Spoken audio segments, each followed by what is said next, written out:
Good morning, ladies and gentlemen. How are you guys doing this fantastic Monday morning? Karibuni sana. Of course, you're watching Art and Culture Monday, and you're with me, Karen Blessing. This 11th day of the month of December, the year 2023. We are here once again to give you an amazing start of the day, an amazing start of the week, an amazing start of, this brand new week as we celebrate, as we get into the holiday mode. Each day as we get closer and closer to Christmas, we're already feeling it right here on Art and Culture Monday. So karibuni sana, ladies and gentlemen, for yet another entertaining, educational, informative show right here on Art and Culture Monday. And we set pace kama kawaida, starting with that this is the 11th day of the month of December, which means tomorrow is a holiday. I hope that you're happy. We get to restart this week once again. We get a chance on Wednesday morning to restart this week yet again. So I hope that you're here. I hope that you're relaxed. I hope that you're ready and preparing for the holiday tomorrow, and that you're having a fantastic time while at it. That also means that this is Monday number 50.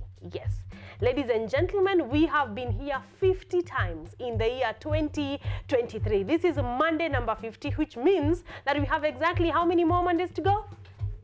Two more Mondays to go, and the year will be a wrap. The year will be done. The year 2023 will have come and gone just like that. But we are happy. We are happy to do this for you. We are happy to do this one more time. We are happy to do this the 50th time. We are still happy to be here on Art and Culture Monday. And asante sana for keeping us company. Thank you always for being here. Today we have another amazing show prepared for you, because you are the reason why we are here. We are going to start this week amazingly, courtesy of Art and Culture Monday. We will start from the top on understanding exactly how our roads are doing this morning. So we're going to take a look at our traffic updates. In the course of the show, we're going to be taking a look at the news making headlines to know exactly what is happening within and without our borders. So we're also going to take a look at that. Also, we are going to be, of course, talking about our Did You Know of the day. We're going to be sharing that with you. And then the most fun part of the show, we're going to be hosting not one, not two, but 3 sets of guests just for you. And this one is full-on entertainment, because we are going to be having a rapper, singer right here on set. We are also going to be having another recording artist with us, and then we will have another singer-songwriter. So today is mad fun. The show is planned just for you to relax and have a good time and listen to good music from Kenyan artists and artists that are not Kenyan right here from this Africa. It's a huge continent, so you're going to be loving the music that is going to be coming your way. So today is a little bit more entertainment as we prepare you for Jamhuri, as we prepare you to get into the holiday mode, to get into the festive season officially. Art and Culture Monday is going to be helping you do exactly that. So without wasting much time, ladies and gentlemen, Art and Culture Monday has officially started.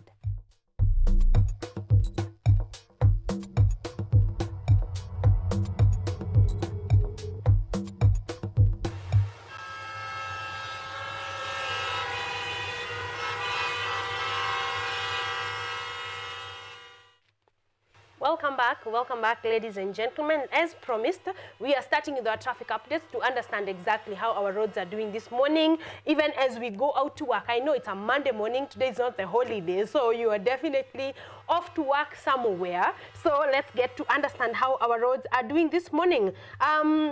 Someone is saying Nakuru Eldoret route this morning is not doing great. There is a number of accidents actually from earlier on, 4 a.m., 5 a.m. So if you're using Nakuru Eldoret road this morning, make time for that and know that it is not the fastest route to wherever you are going. So you may be needing some time. Also, there is another accident at Gitanga Road Junction.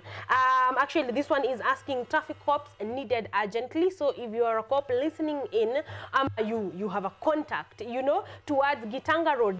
It's not doing great. There's mad traffic because of an accident right there. So I hope that that does get cleared up.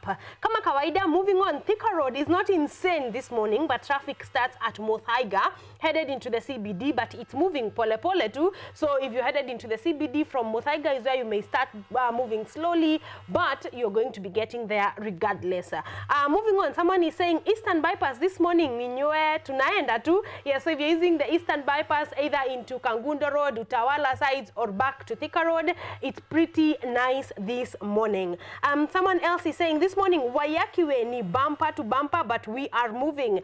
So yes, my Wayakiwe is moving slowly into the CBD. Doesn't seem to be very bad this morning. I think because most of the parts, especially within Nairobi, Kiambu County, are not raining this morning. So the traffic seems to be, you know, doing pretty well. Someone is saying there is jam at CAREN roundabout caused by traffic police.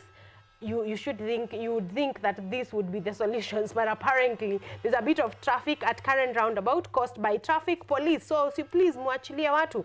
Mombasa Road this morning also is not doing great. There's a bit of traffic as you head into the CBD if you're using Mombasa Road this morning, so you may also be taking some time. Finally, the Northern Bypass is moving smoothly and swiftly this morning, so if you can use it as an alternative to get to wherever you are going, the Northern Bypass is doing well. But as you get into Mbagathi Way, there is a bit of our traffic snail up over there, Mbagathi Way, so if you're using that road, also you may be taking a minute. That is all, I think, courtesy of my 3 route on Twitter, but do not forget to tell me how traffic is doing on your side. You can talk to me on 0739 10544. That is our SMS and WhatsApp line. You can text in there, you can WhatsApp me there, and I'm going to be getting to that feedback. But right about now, ladies and gentlemen, that is our traffic updates courtesy of X.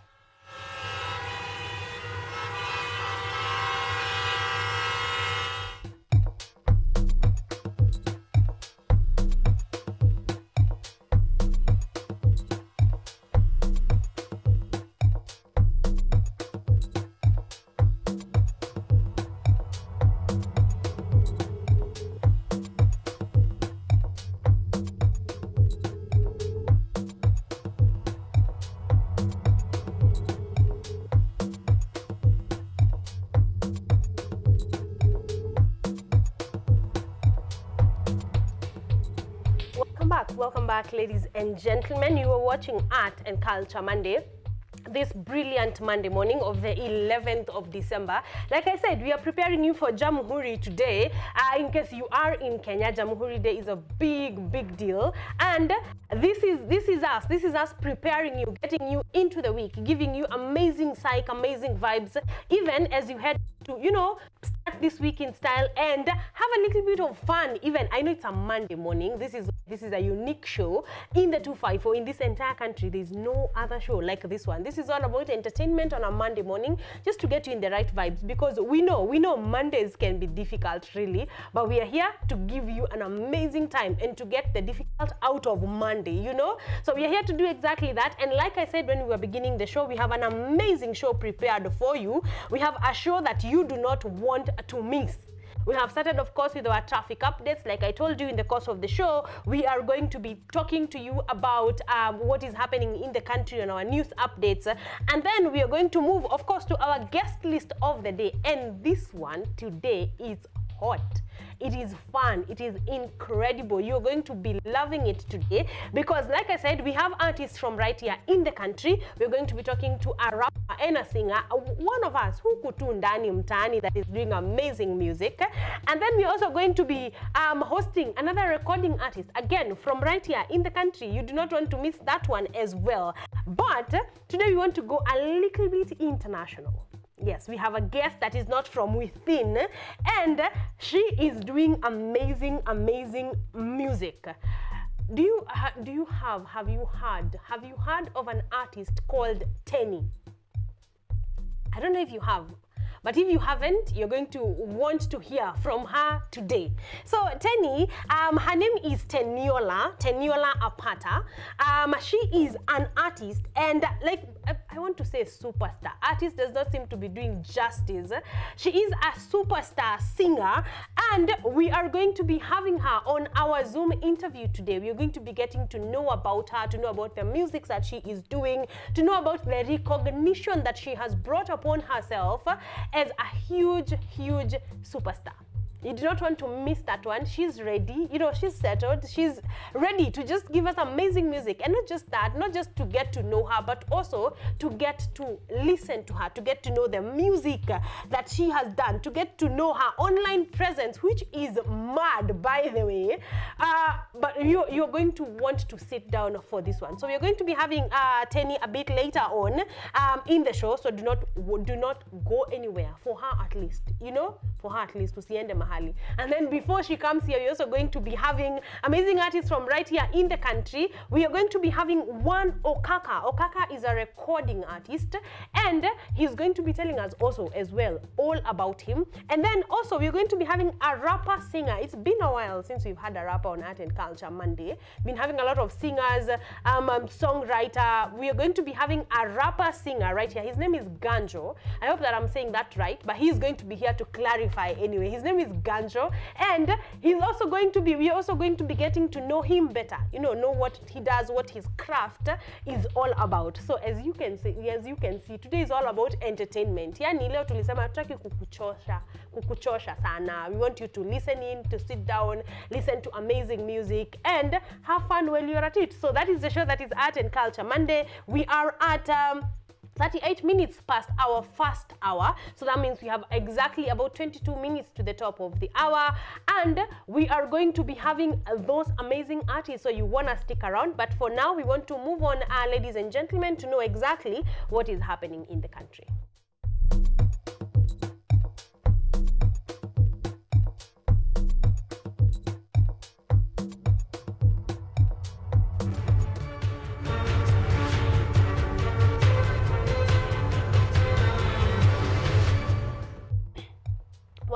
Welcome back, ladies and gentlemen. Like I said, we want to understand exactly what is happening in the country. And of course, we start with matters leadership and politics, where President William Ruto has defended his global tours, saying it is a way of looking for employment opportunities for the youth, while insisting that this will reduce unemployment cases for the Kenyan youth. While hitting out at Azimio la Umoja One Kenya leader Raila Odinga, who had slammed his foreign trips, President Ruto stated that the move will further increase diaspora remittances into the country. Listen in.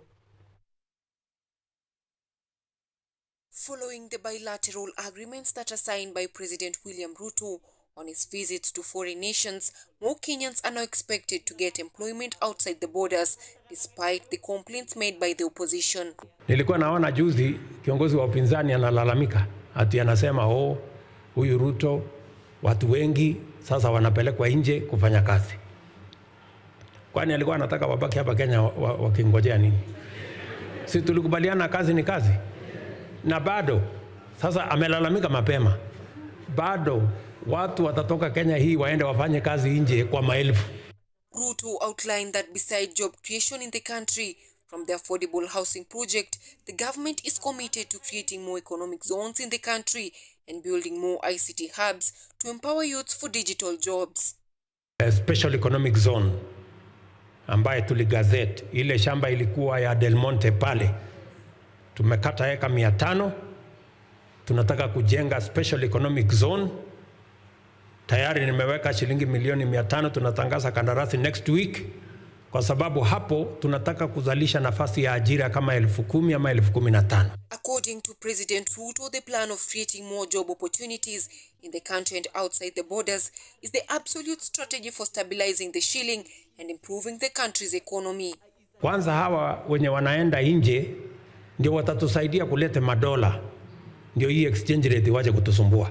And I committed myself, nilisema tunataka kuongeza ile pesa tunapata kwa ile remittance, ama pesa inatoka nje kwa Wakenya wanaofanya kazi nje, kutoka shilingi bilioni 4, mimi nataka tufike bilioni 10 kila mwaka. Kimani Ichung'wah, who is the member of parliament for Kikuyu constituency, also lauded government's efforts of stabilizing the economy and asked members of the public to be patient as the government works on reducing commodity prices steadily, especially for fuel. Nimesikia wakisema ati mafuta, sababu wanajua bei ya mafuta sasa, sababu ya mipango ya serikali, bei ya mafuta pia itaanza kushuka na ulitangaza. Sasa nimesikia jana wakisema ati lazima mafuta ishuke na 45 shillings. Sasa nikajiuliza huyu mzee kweli, hata kama ni yeye wa kufanya hesabu, 45 shillings alihesabu na economics gani? Sababu bei ya mafuta ni mpango and the forces of demand and supply. This comes 2 days after the opposition leader Raila Odinga accused President William Ruto of making Kenyans lose confidence in their nation and are now scrambling for blue-collar jobs like being house helps, security personnel, and farm attendants in other countries. Anyango Sylvia, KUTV. Moving on, Deputy President Rigathi Gachagua has defended the government's effort to revive the economy. Gachagua, while speaking at a church service in Embu, reiterated that Kenya Kwanza inherited a struggling economy when they assumed office, and they have put in place extensive measures to better the economy. Gachagua, however, urged Kenyans to give President Ruto more time to fulfill his campaign promises. Take a look. Deputy President Rigathi Gachagua has today, during a church service in Manyata constituency, Embu County, mentioned that disbursement of funds to the elderly and vulnerable people in the society is already underway. According to him, the previous government took advantage of these funds, unlike Kenya Kwanza government, which is paying in time. Hii serikali tulipoingia, tulikuta wale wa mama wazee 70 years and above walikuwa nakaa miezi 10 hawajalipwa pesa yao. Kweli ama uongo?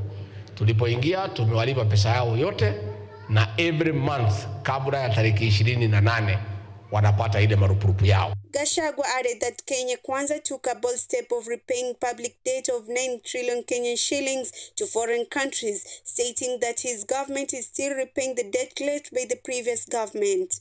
Uchumi tulikuta ICU, tumerekebisha ikaenda HDU, tumengangana sasa iko kwa ward. Ikifika mwaka ujao ataenda nyumbani.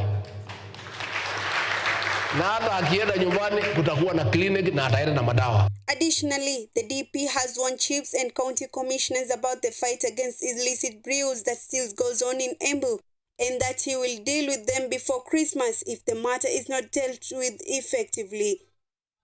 Mambo ya pombe, dawa ya kulevya, tumengangana, lakini machief wameanza kuregea kidogo na county commissioner, nitawakaza kabla hii Christmas. Gachagua has told the governor and the deputy governor to continue fighting illicit brews in the county so as to safeguard youth in their county. Aisha Saif, KUTV. Moving on, the National Health Insurance Fund has transitioned its payment services to the official government's pay bill number 22222, aligning the President's directive for a unified payment platform. NHIF CEO Elijah Wachira explained the shift for both members and employers, with members now requiring NHIF MID for payment, NHIF e-slip ID for employers. This streaming adheres to Kenya's Gazette number 16008 of 2022, marking NHIF's commitment to the government's digital payment system. NHIF is now the latest institution to comply with the government's directive on the digital payment system, eCitizen.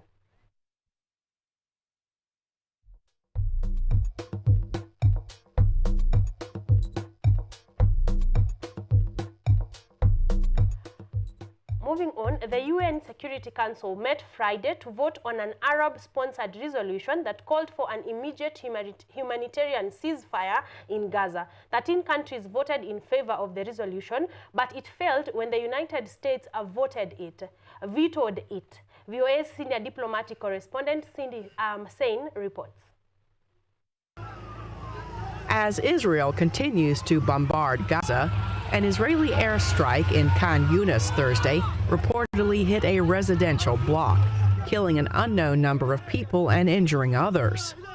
United Nations Secretary General Antonio Guterres deployed the rarely used Article 99 of the UN Charter this week to seek a ceasefire to prevent what he says is a catastrophe with a potentially irreversible impact on the Palestinian people and the entire Middle East. Some 130 hostages are still held captive, and I call for their immediate and unconditional release, as well as their humane treatment and visits from the international community of the Red Cross until they are freed.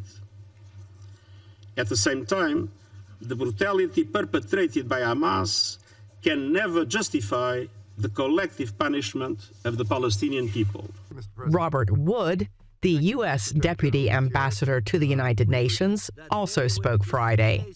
We do not support calls for an immediate ceasefire. This would only plant the seeds for the next war, because Hamas has no desire to see a durable peace. The Hamas-run Gaza Health Ministry says 350 people were killed in the enclave in 24 hours, bringing the total Palestinian death toll to more than 17,000 people. During a joint press conference with his British counterpart Thursday, Secretary of State Antony Blinken said he told Israeli leaders during a recent visit to the region that the suffering inflicted on Palestinian civilians in the north must not be repeated in Israel's military offensive now going on in the south. It remains imperative that Israel put a premium on civilian protection.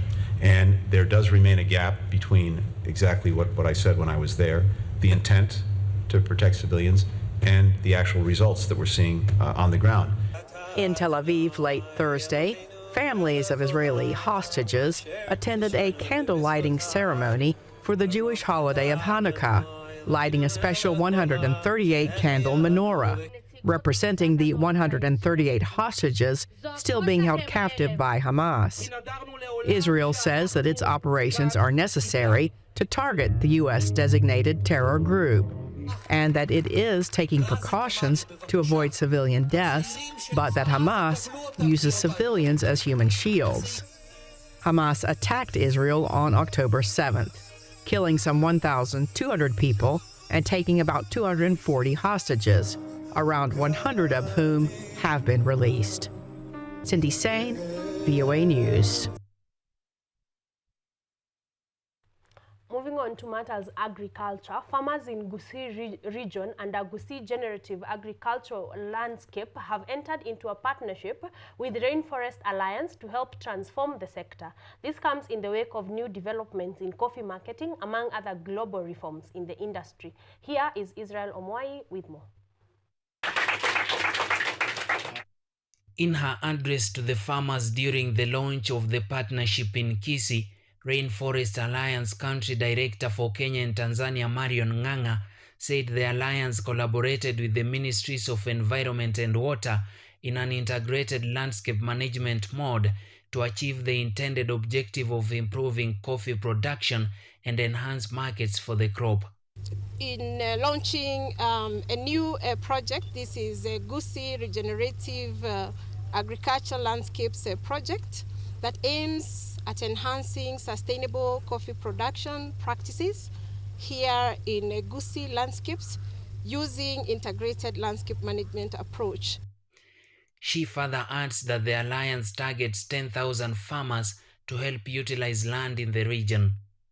We are targeting 10,000 farmers, and we hope that after 2 years we'll be able to utilize best practices and scale up this initiative in the larger parts of Gusii landscapes. Rainforest Alliance is implementing other landscape and communities programs in Kenya. Dr. Robert Mainya, the Chief Executive Officer, Gusii Coffee Farmers Cooperative Union, lauded the partnership in view of the cap imposed on importation of local coffee in the world market. Dr. Mainya says no coffee will see its gates outside the country unless it meets the certification requirement. This matter is very important for our coffee societies so that the farmers can be able to earn better, because this is what is needed now in the world. As we had said in the meeting, that coffee come the year 2024, it will not see the gates of any country in Europe unless it's certified. Nyamira County CEC for Agriculture Alice Manoti assured the farmers that they are committed to revitalize coffee farming in the region and that there is an assured market if farmers improve on environmental management measures. We are revitalizing coffee, and especially now that we are coming up with the industrial park, our farmers are they are now assured of getting a market out there if they increase their production, get organized, and our coffee will get the market out there. And that is the business that Rainforest is coming to do with us. This comes a few days after the government, through the Ministry of Agriculture, offered incentives in the subsector to support value addition programs meant to maximize Kenya's tea potential on international markets. Israel Omwai, KUTV. Still in matters agriculture, farmers living in poverty are wary of restrictions in Ghana. VOA reporter Steve Baragona with the full report. We hit the route. This one is another farm. Okreku Adade walks the perimeter of a cocoa farm in Suhum, 60 kilometers northwest of Ghana's capital, Accra. His handheld GPS device traces his path. It creates an electronic map of the farm for the government-run Ghana Cocoa Board. You see where the farm is located. From anywhere in the world, you can locate the farm right from your room. Locating the farms that grow its main ingredient is critical for organic chocolate maker Farah Freak. And you can also see the location of the farm. Spokesman Mubarak Ochere. And this area also tells you that this farm is not in a deforested area. And that is how we get to know that these farms are free of deforestation. Deforestation plagues the chocolate business. Satellite data from Global Forest Watch shows Ghana lost 22% of its forest cover since 2001. Cocoa farming is one of several causes. Under a new European Union rule, all cocoa beans must be traceable to areas free of deforestation starting at the end of 2024. The Ghanaian government is mapping the farms so it can identify farmers growing in protected forest reserves, says Cocoa Board spokesman Fifi Boafo. Cocoa produced on that land will not be purchased by Cocoa Board.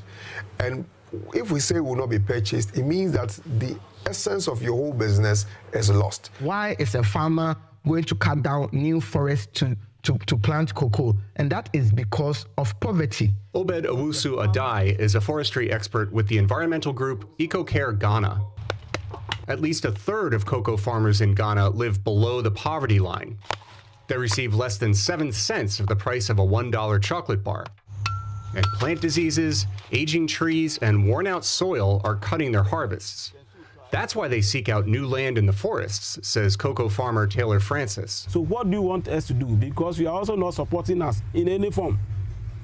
And you are saying that we shouldn't go and cut the forest and plant the cocoa.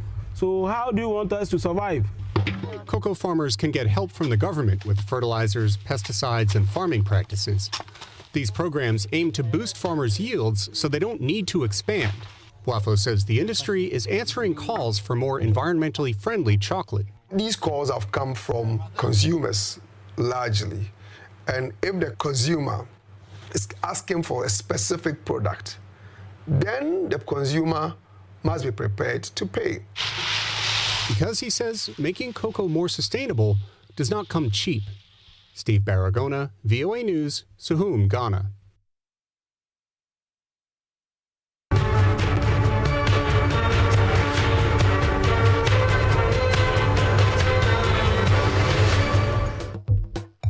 Welcome back, ladies and gentlemen. That's where we put a comma on our news updates, but not to worry, because if you keep it KUTV Kenya, you're going to be getting more updated news pieces from our 6:30 Swahili bulletin and our 9 p.m. English bulletin. So keep it here. You're going to be understanding everything agriculture, everything political, everything about exactly what is happening in the country. You will get it from here if you keep it KUTV Kenya. Otherwise, moving on, we are 4 minutes away from the end of our first, and we want to rest the bulletin there and move on because we have quite a lot of things to do.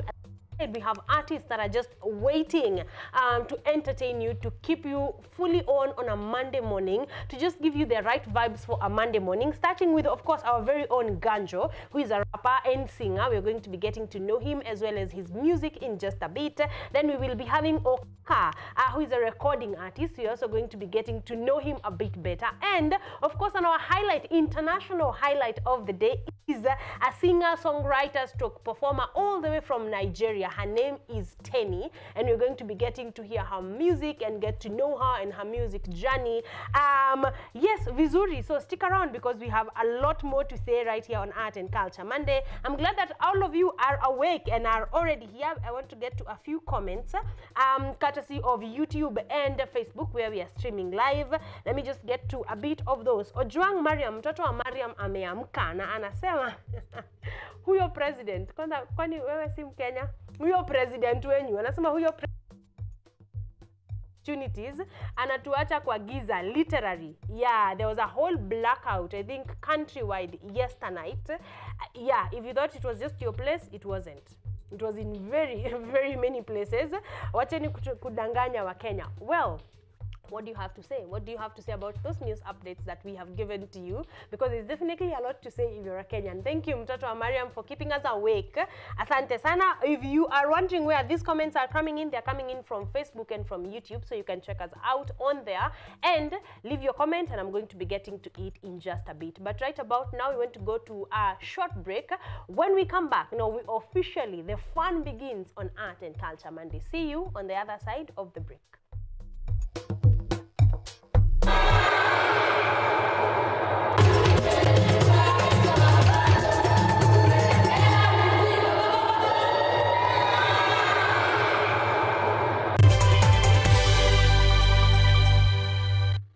Kenyatta University will hold its 54th graduation ceremony on Friday, 15th December 2023 at the main campus along Thika Superhighway.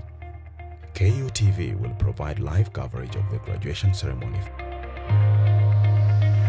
The graduation will also be streamed live on KU TV, KU Radio, KU website, and all KU social media platforms. For more information, please contact the Office of the Registrar Academic on 020-870-3092 or 0786-335-111 or visit the Kenyatta University website on www.ku.ac.ke. The theme for the graduation ceremony is Scaling Education and Research for Sustainable Development. Kenyatta University, transforming higher education, enhancing lives.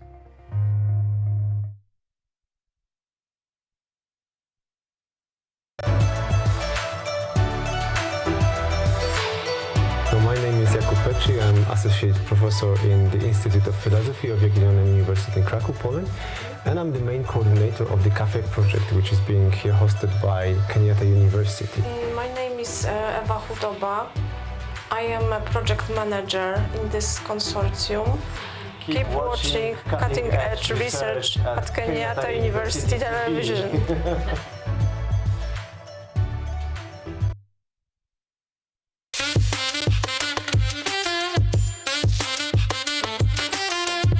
Fashion and design students from Kenyatta University showcased their artistic handmade designs. This was made possible in collaboration with the fine arts students.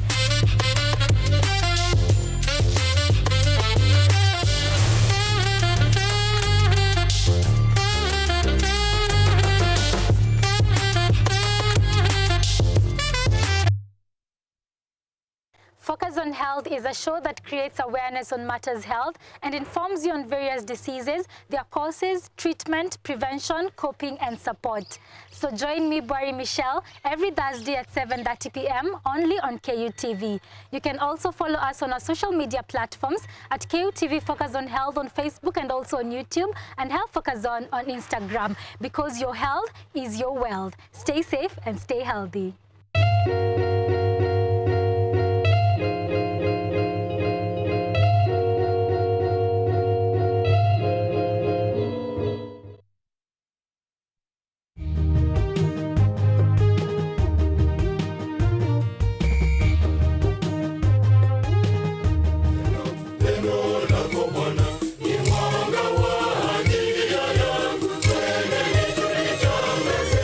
Vijana wote,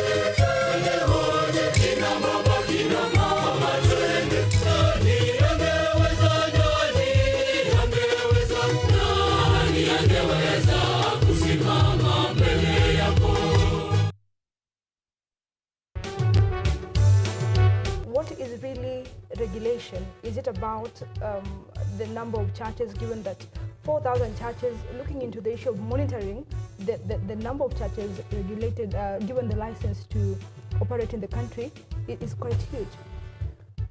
Regulation really doesn't go critically into the number. We cannot say the government, through the sector-specific legislation, has said the number of registered religious institutions cannot supersede 1,000.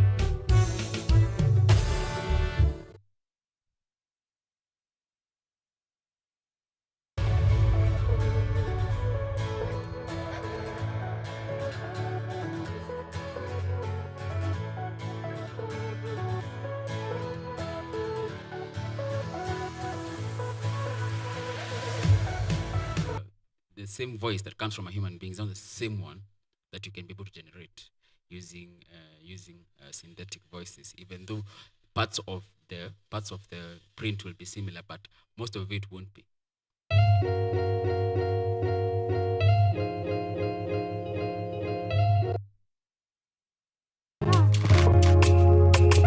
Shuhuda zako hazielezeki. Oh, umefanya hili, umefanya lile, umenipa jina, Baba nina kushukuru. What is this? A stick, right? And what has happened to the stick? Imevunjika, right? Follow me. They say broken things can't be fixed, right? But that's a lie. Kwani, why did Jesus die on the cross? It is so that those who are broken can be fixed. Now, that is why this program is here. Believe and live.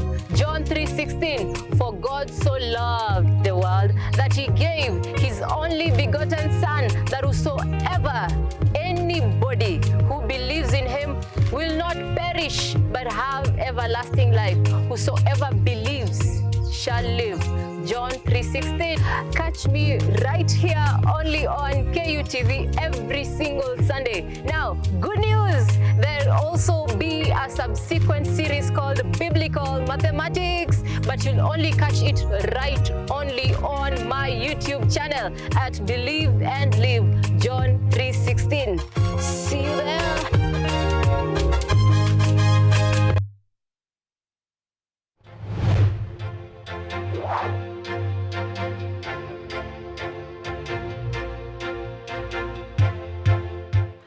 We are all seeing the impacts of climate change. In Kenya, for example, the floods, the frequency of the floods is becoming more and worse.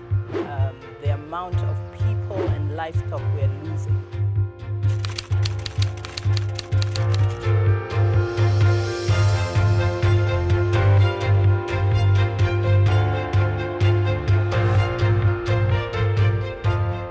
The level we need to go is a level where the normal mwananchi and also the government stakeholders can uptake these solutions.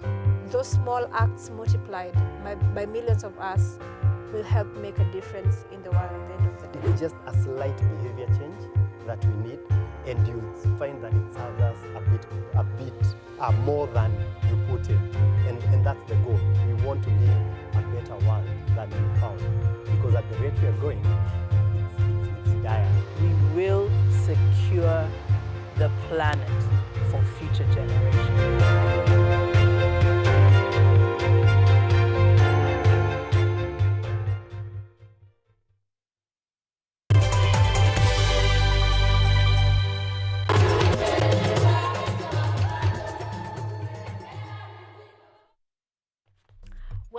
Welcome back, ladies and gentlemen. I hope that you are doing fantastic this morning. We are talking at 6 minutes past our second hour. So that means we have exactly 2 hours to go, and they are packed and ready to do this. And we want to start on our art calendar. Tukujulishe ni wapi, unaenda wapi, where are the tickets exactly, and how can you go to all these fun events. So we are starting on our art calendar, and we're going to start with one that has been on the art calendar for a while, Beneath the Baobab Festival. We're going to start from Beneath the Baobab Festival. This is going to be going down this 30th December and the 1st of January, that is 2024. It's the opener of the year, the closer of the year, that is 2023, and the opener of the year, that is 2024. That is Beneath the Baobab. And this is going to be going down, and they are East Africa. They are East Africa citizen tickets, they are resident tickets, and there is international tickets. Of course, like you can see on the poster, there are die-hard tickets, early bird tickets, advanced tickets, and of course the final release tickets right there from the East Africa citizen, the resident, and the international, so that you can find all those tickets courtesy of www.beneaththebaobabs.com. All right, so let's see something about what will happen at the Beneath the Baobab Festival. Enjoy a beautiful Kenyan festival in Kilifi by Kenyans and for Kenyans. It's about bringing subcultures and groups together. It's about arts. Really, the whole thing is the experience, and we really appreciate people who trust us to put on just a unique experience. The energy is amazing. The execution is phenomenal. Yes, that will be what will be going down at Beneath the Baobab Festival. Please get your ticket and be there. You will enjoy an amazing, 31st of December, 30th of December to the 1st of January. Be there, okay? Moving on, we are moving on to right here at Kenyatta University with the Kenyatta University Career Week, that is 2024. The theme of this Career Week is going to be leveraging technology and entrepreneurship for an evolving job market. And I think both of those things go together, technology and entrepreneurship.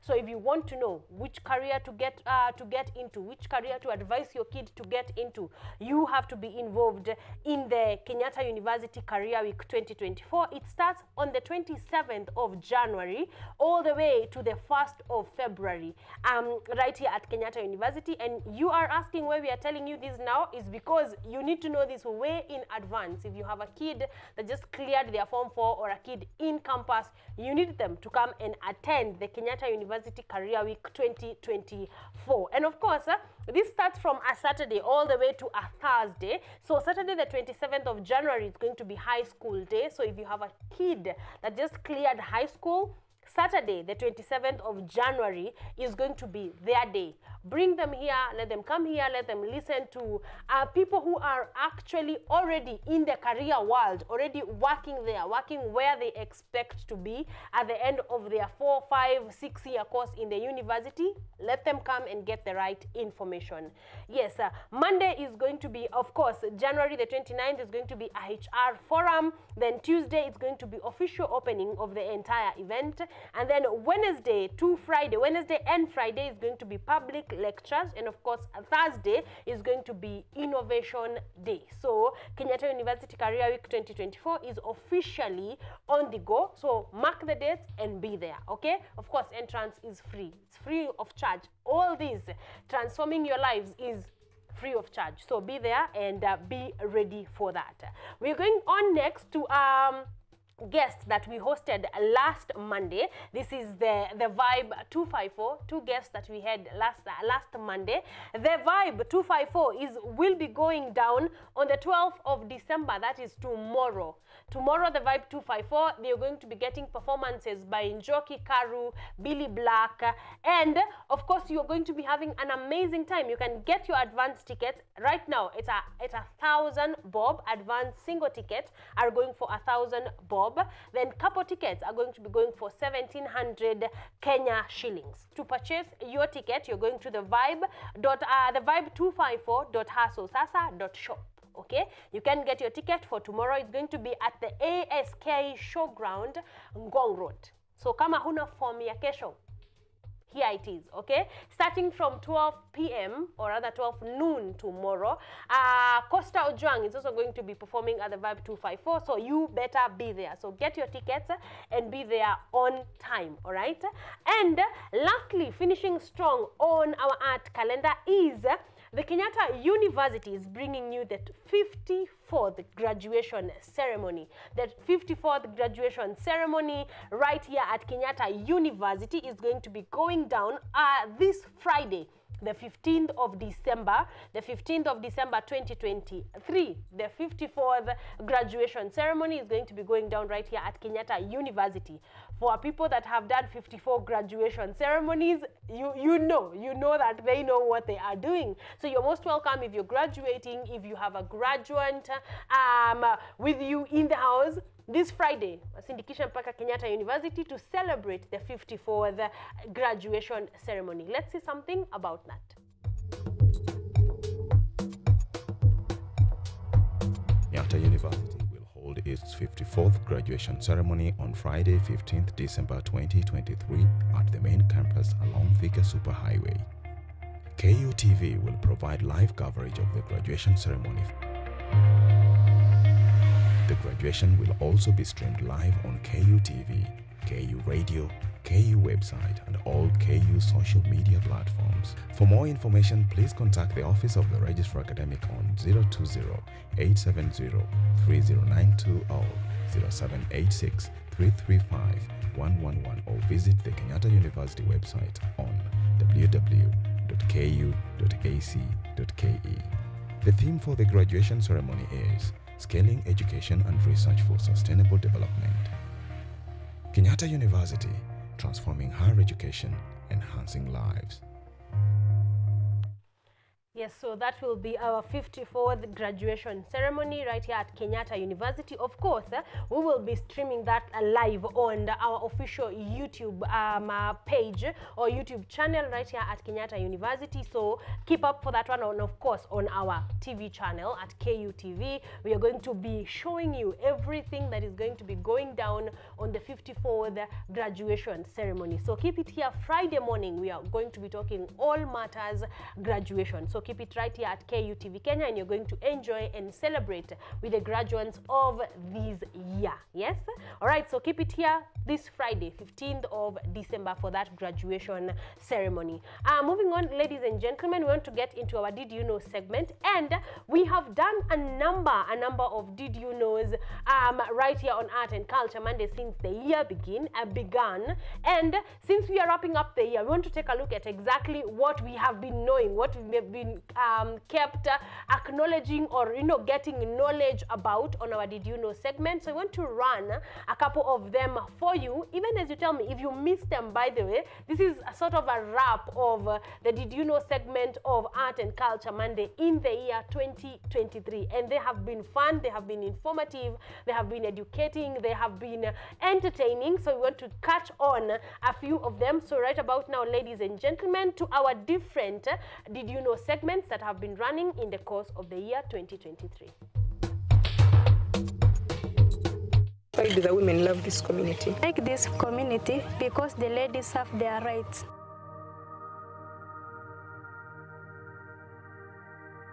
In Kenya, there is a village where men are not allowed.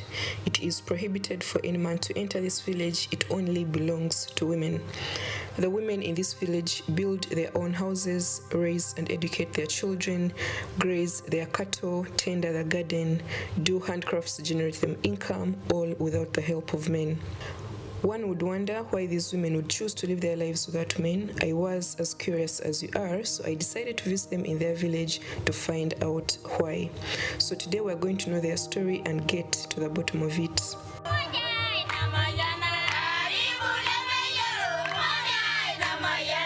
Together with my two friends, we left Nairobi and headed for Samburu land in northern Kenya. We spent a night in Meru and arrived in Samburu at about 10 a.m. the following morning.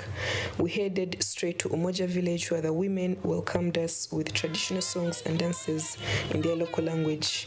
I was amused by their unique way of dressing, wearing big necklaces around their necks as they danced, sang and ululated while shaking their heads and chests.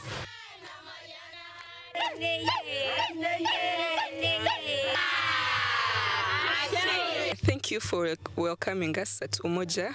What's your name? Sitian. So what is Umoja Village about? Umoja Village is a place for women only. Women only? Yeah. No men are allowed here? Yeah. This group of women created this village as a safe space for women and girls who run away from domestic violence, early child marriages, and female genital mutilation, known as FGM. In Samburu culture, girls are circumcised, which is FGM, as early as 12 years old and then married off, usually to an older man. This group of women have come together to stand against such barbaric practices that abuse their rights as women, and that's why they call their village Umoja, which means unity.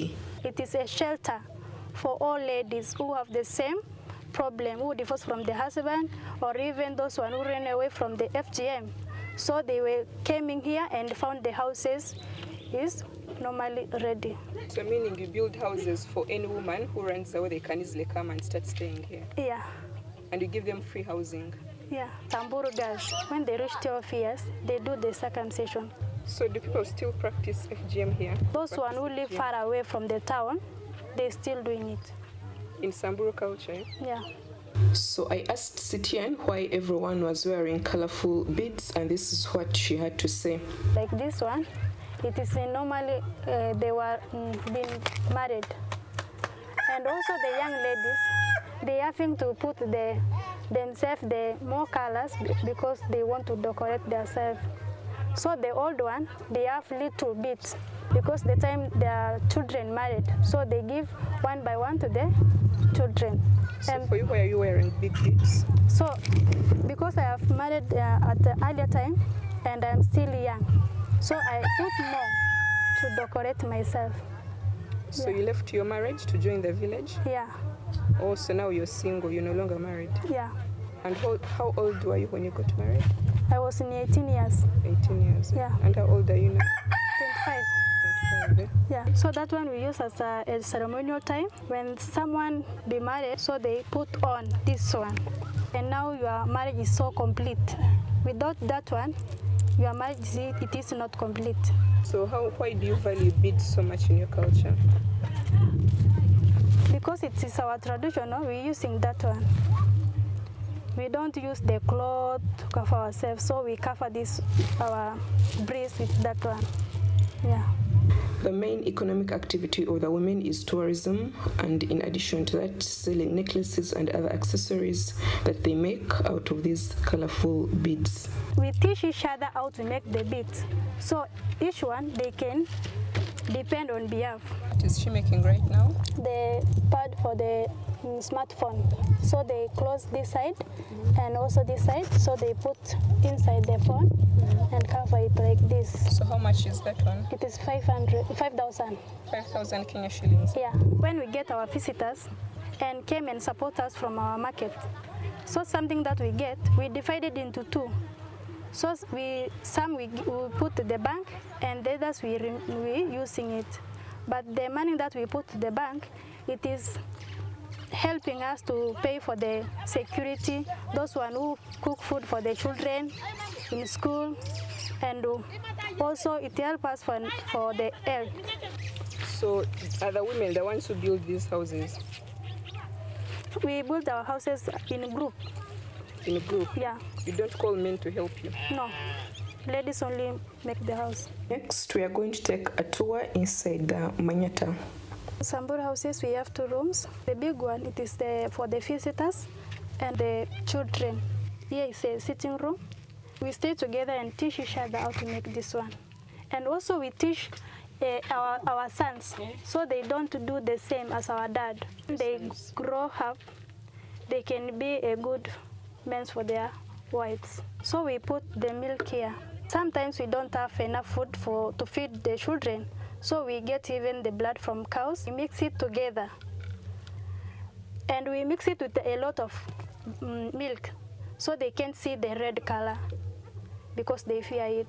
So is the blood healthy? Yeah, but when we put the milk, it is light. I asked the women how the men feel about them isolating themselves, and this is what they had to say. The first time they were coming, But at least now our boys is grown up, so they were now our security. Oh, so now the men around the community protect you? Yeah, our brothers. Or your brothers, Yeah. not the husbands? No, our brothers. They were now grown up, so they were now our security. Rebecca put for us the modern door, because the first time the men came and disturbed the ladies when they were inside. We can close inside, and we were now safe. They call to each other. Some they have phones. They came together and beating the men or the enemy. So that's why we called our Manyata Umoja, and Umoja means unity. So we do work together as a group. As the world suffered a meltdown because of the Rona, their main economic activity, which is tourism, came crumbling, and they had to think of a way to survive. Corona's closed everything. So we don't even get the visitors who came and visit us. So we decided to make the migrants work. We planted the beans and also greens. But now we see that our country is so hot. Yes, it's very and hot. Also we're still using the salt water. We plant the tomatoes and also the onion and watermelon. Only watermelon can survive in this country. Greens, there, skuma spinach, we're just trying it.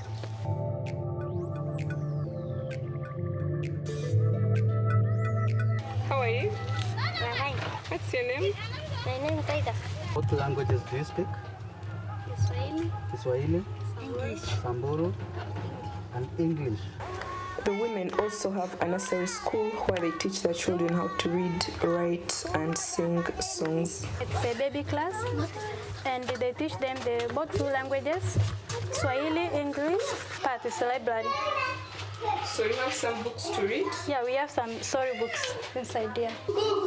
This one? Uh-huh. Mwakazi Fitness took them through a workout session which they really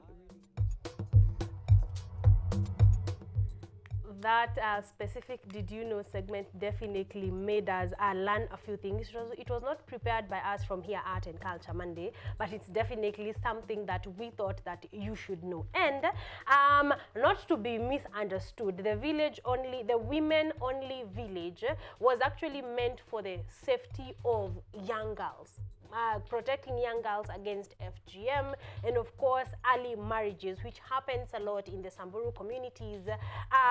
So that was the main purpose, to protect the girl children from undergoing or even from undergoing FGM and of course early marriages. And they definitely did create a whole economy. You know, they made tourism their thing, beads making their thing, and they are thriving at it. So when women come together, you can see, there's definitely something happening. I do not know if there is a men-only community or village anywhere in the world. Well, we will look into it. We will look into it and see if actually we will find anything men only. All right, we will see into that. But what are your thoughts about this? Did you know?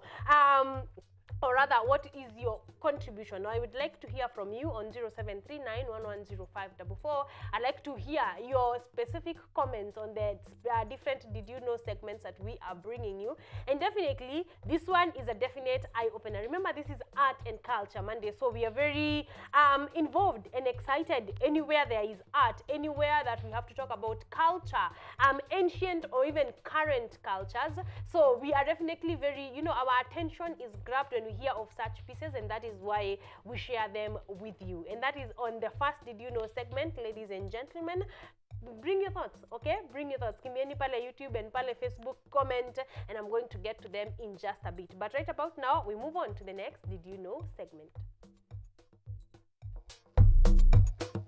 Did you know, while the Maasai community have been crafting jewelry for hundreds of years, they did not start using the tiny beads we are now familiar with until the 19th century.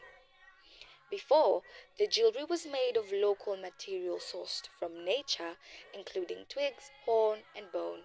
To make beads, women used seeds or clay, which were then dyed to achieve a specific color. European traders later introduced colored glass beads from Italy.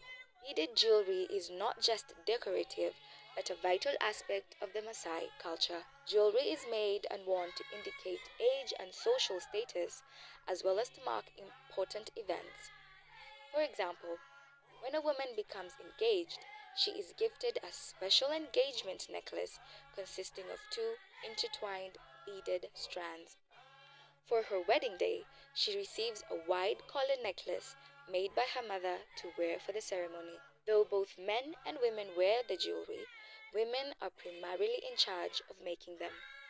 Traditionally, it was considered a social duty for women to learn how to make beaded jewelry. Unmarried Maasai girls often wear a large flat beaded disc that surround their neck when dancing.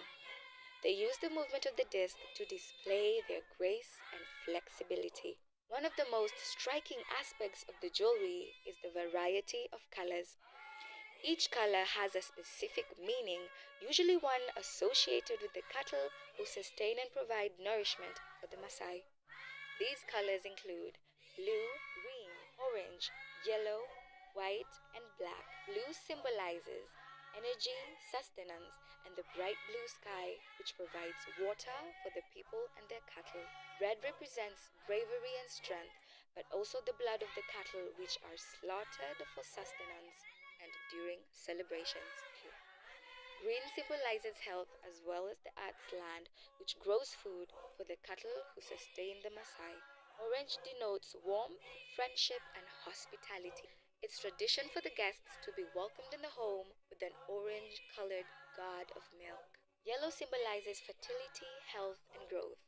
It also symbolizes the sun, which helps grow the grass that feeds the Maasai's cows and nourishes life. White represents purity and health, the latter being associated with the cow's milk, which provides nourishment. Black symbolizes unity and solidarity. It also denotes the struggles the Maasai endure, which bring them together as a people. Now you know.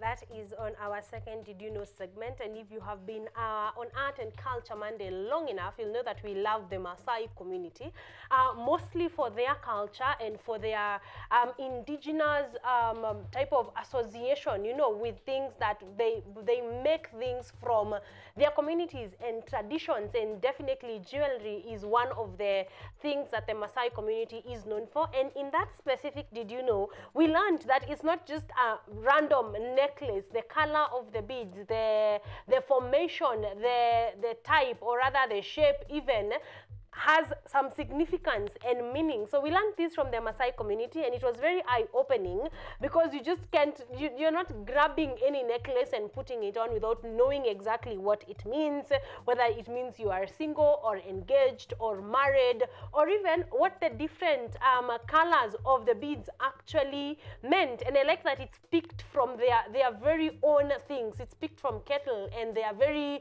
you know, they are pastoralists, so they, you know, that is definitely what they do. Milk, they associate the white color with the color of the milk, and that was just very eye-opening to know that these beads and necklaces and jewelry are not just made, you know, from nothing, or rather they do not have a background story. So we learned that day that there is definitely a huge background story to the jewelry that is made from the Maasai culture or the Maasai community.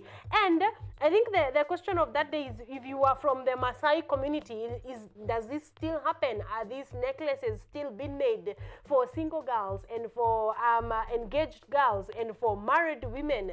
We asked if that is still ongoing, because that was definitely a rich culture. I'd like to hear from you once again, especially if you're from the Maasai community, if this culture still, you know, is still ongoing or still continuing. But definitely that day, we definitely did know a lot of things that we did not know from the jewelry making of the Maasai community. Again, I'd like to hear your opinion. I'd like to hear your take on the Did You Know segment that we are bringing your way. Do you remember it? Do you now know? Because the purpose of the segment is to actually make you know. So I hope that you are taking note and, you know, familiarizing yourself with some of these cultures that you probably didn't know about before. But I am waiting for your feedback, and now we are moving on to the next Did You Know segment. Did you know The Chewa community is a Bantu tribe mostly found in Malawi. They are mainly known for their masks, secret societies, and cultural techniques, with one being the Festival of the Dead. During the burial ceremony of a tribe member, it is customary for the body of the deceased to be washed. The corpse is taken to a sacred place where the cleansing is done by slitting the throat of the dead and pouring water through the insides of the dead and extracting through the anterior region of the body. The water is then collected after several cleanses and used to prepare a meal for the whole community, as they believe the dead has been cleaned up of their iniquities. When someone dies, everyone in the community shows up. This is because the Chewa community believes that death is not natural and is usually caused by witchcraft. The tribe believes that witchcraft only works on family members, so those who might have killed the person will be scared to go to the funeral. All family members must attend the funeral. This means that the whole village must attend, since they believe they are all related. Funerals are not just to mourn the dead, they are also huge social gatherings and a reason to eat, drink beer, and socialize by meeting people.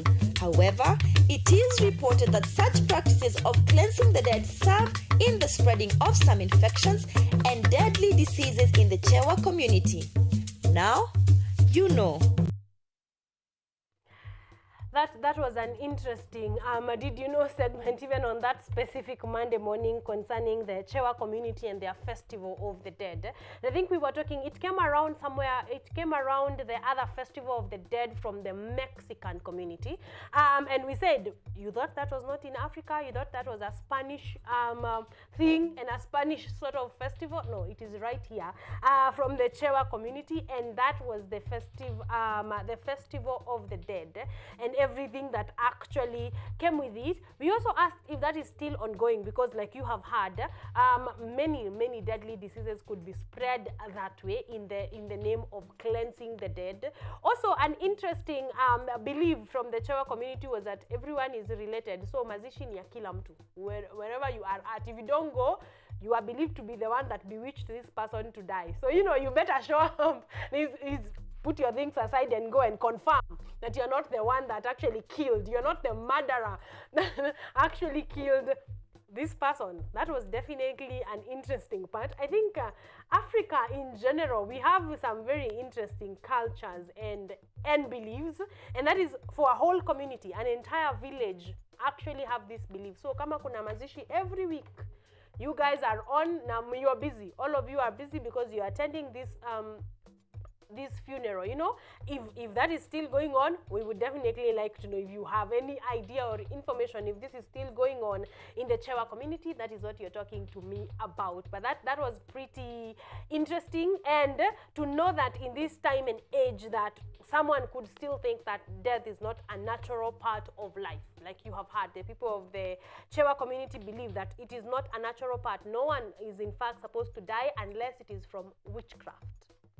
You know, like that makes you question a number of things, or think critically about the things that people choose to believe, you know. So yes, I'd like to hear your opinion on that specific Did You Know segment. And we are going on well, because we are at 35 minutes past 8 a.m. and we are doing fantastic. Even as we wait on our guests of the day, we are going to be having amazing entertainment. But right about now, we are all matters Did You Know. So right about now, on to the next Did You Know segment. Did you know the Budabe tribe is a small subgroup of the Fulani ethnic group located in Niger, West Africa? They are traditionally nomadic cattle herders and traders in the Sahel. The Budabe people are known to be the world's finest community, where we see men taking the place of women in beautification. The males in the tribe believe that they are the most handsome set of men in the world and always carry mirrors so that their beauty is not disturbed.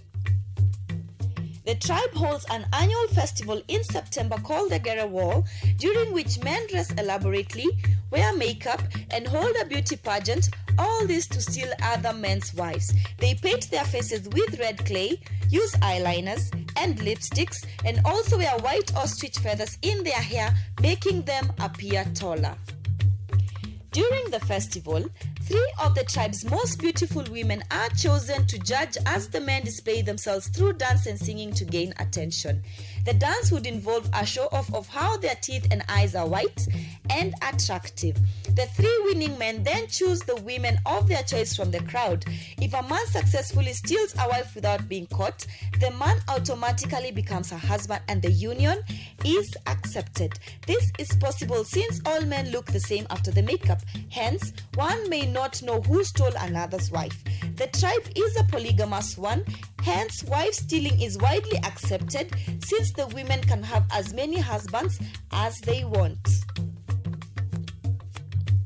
However, wife stealing can have fatal consequences since if a man gets caught, the previous husband has the right to take her back. But if she disagrees, there can often be a fight and it could lead to death. This calls for men to be tactful in luring other males' wives into their houses. Now, you know.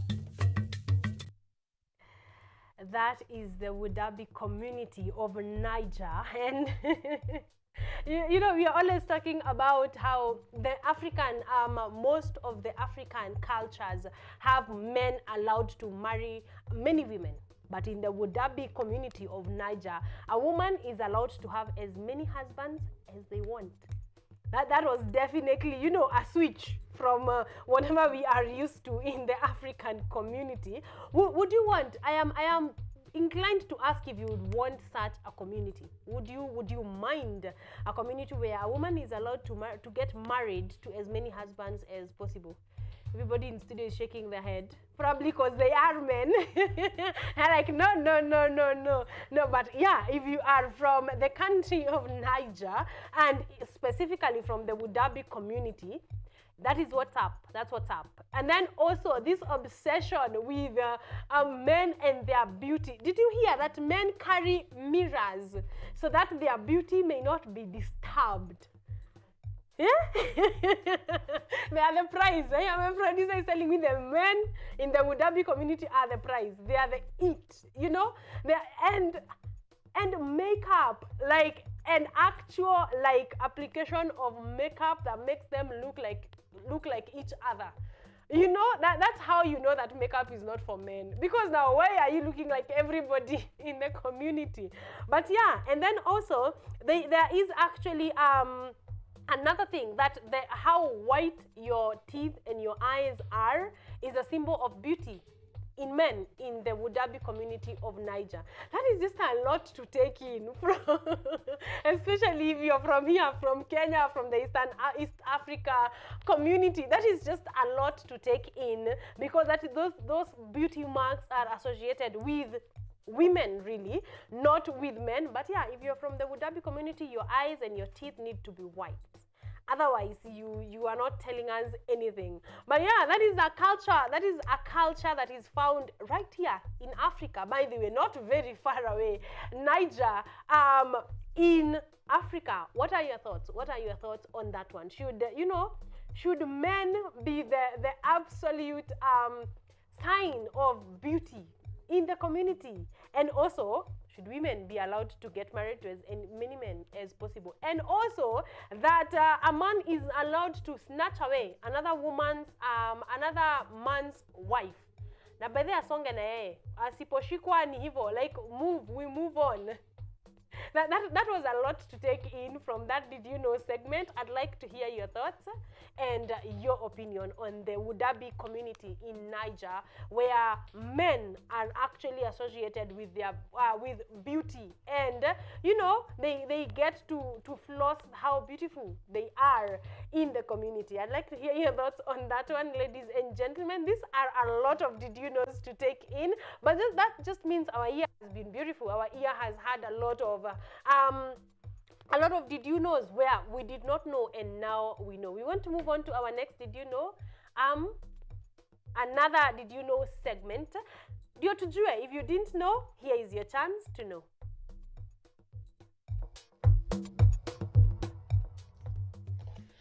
Did you know The Hama people inhabiting southwestern Ethiopia are a pastoral polygamous community and are known for their distinctive clothing, which is made from animal skin, and their intricate beaded jewelry. Unlike other communities that practice initiation with methods such as circumcision or teeth removal, the Hama people instead practice rituals such as bull jumping that men go through to initiate a boy to manhood, which qualifies a man for marriage. According to the Hama people, the only thing that stands between a young boy and him becoming a man is cattle. Therefore, the ritual proves that a man is ready to build a family of his own. About 15 bulls, which represent the women and the children of the tribe, are lined up and smeared with cattle dung to make them slippery. Then, the man must jump across the line 4 times. If he falls, it is a shame, but he can redeem himself by trying again. This ritual is a test of strength and courage. In the afternoon after a man's ritual, his female relatives beg a previously initiated group of men to whip them. To the women, the greater the pain of being whipped, the greater their devotion to the men, and the greater their attractiveness as future wives. This is also believed to strengthen the bond between the initiated man and his sisters. The women are proud of their scars, as those who are afraid to go through the whipping are looked down upon and neglected. It is only when a man has been through this initiation can he marry a wife chosen for him by his parents and is stamped as a man. Now, you know. Yeah, now that I'm looking through these, segments with you back to back, I am just thinking, what cultures are in this continent? So that one is from the Hama community of Ethiopia.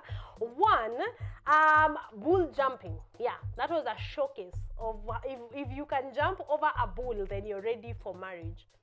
What are the similarities, ladies and gentlemen, between bull jumping and marriage? We ought to ask ourselves this question, and this is because the Hama community of Ethiopia actually believed that cattle was, it was the absolute sign. If you owned a lot of cattle, if you owned a lot of, cows, you're ready to do this. So bull jumping, I also do not know why, if it was necessary to make it harder by smearing the man with dung to make them more slippery. Ndio ukianguka unaanguka moja safi. But yeah, that was supposed to show that you're actually ready for marriage. Also, was the whipping necessary? Is the whipping, it's the way the marriage will whip you? I thought that was not supposed to be physical whipping, but yeah, there was actual physical whipping. I am almost, I want to ask if you would want to be part of these communities and their beliefs and their cultures, because clearly there's a lot that is happening there. And the fact that even the whipping was a show of pride, that you would actually be proud of the whipping. Isn't life hard enough to add physical assault? I just want to hear. I want to hear your opinions on this Did You Know segment, because you definitely, I have a lot to say, and so do you. So I'm waiting for your comments on Facebook and YouTube, and also on 0739 110544. All right? Tell us, and also share with us. Actually, yeah, this would have been the perfect opportunity for you to share with us some of your cultural beliefs and practices from right here, because you think these are weird until you hear about some cultures right here in Kenya. In all of you that are quietly here watching and wondering if whipping is necessary. Yet, some cultures that are right here in this country, you would want to hear them. You would listen to them and be like, what? People actually do believe these things and do these things? Yes, because they are part of their culture. So I want you to share with me some of your cultural practices and cultural beliefs, or even if you do not practice them, but they are part of your community or part of your cultural practices, depending on which tribe you are from in this country. By the way, that would be very, share with me, even as I share with you about other West Africa countries, African countries. I'd like to hear from right here at home, to hear actually some of the cultural beliefs and cultural practices that are there. I'm going to tell you one towards the end of our art, yes, after the end of our Did You Know segment, one that I have come across recently that has me thinking. But share with me yours, and even as we go to our last Did You Know segment of the day.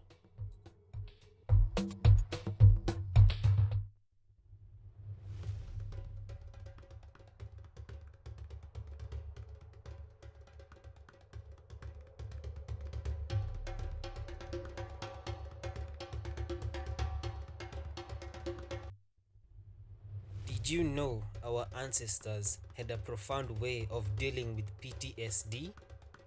It was believed that when a man had returned from war, before he could be accepted back into society, he had to live with a shaman for 3 months to do some spiritual cleansing. It was said that after war, the human spirit was off balance and required to undergo some ritual in order to restore it back in harmony with nature and the community. A horn was used to draw out stagnant and dysfunctional blood to the surface. This is one of the rituals that was performed on the warriors to cleanse them of any mental illness and trauma that they might experience later on in their life after the war.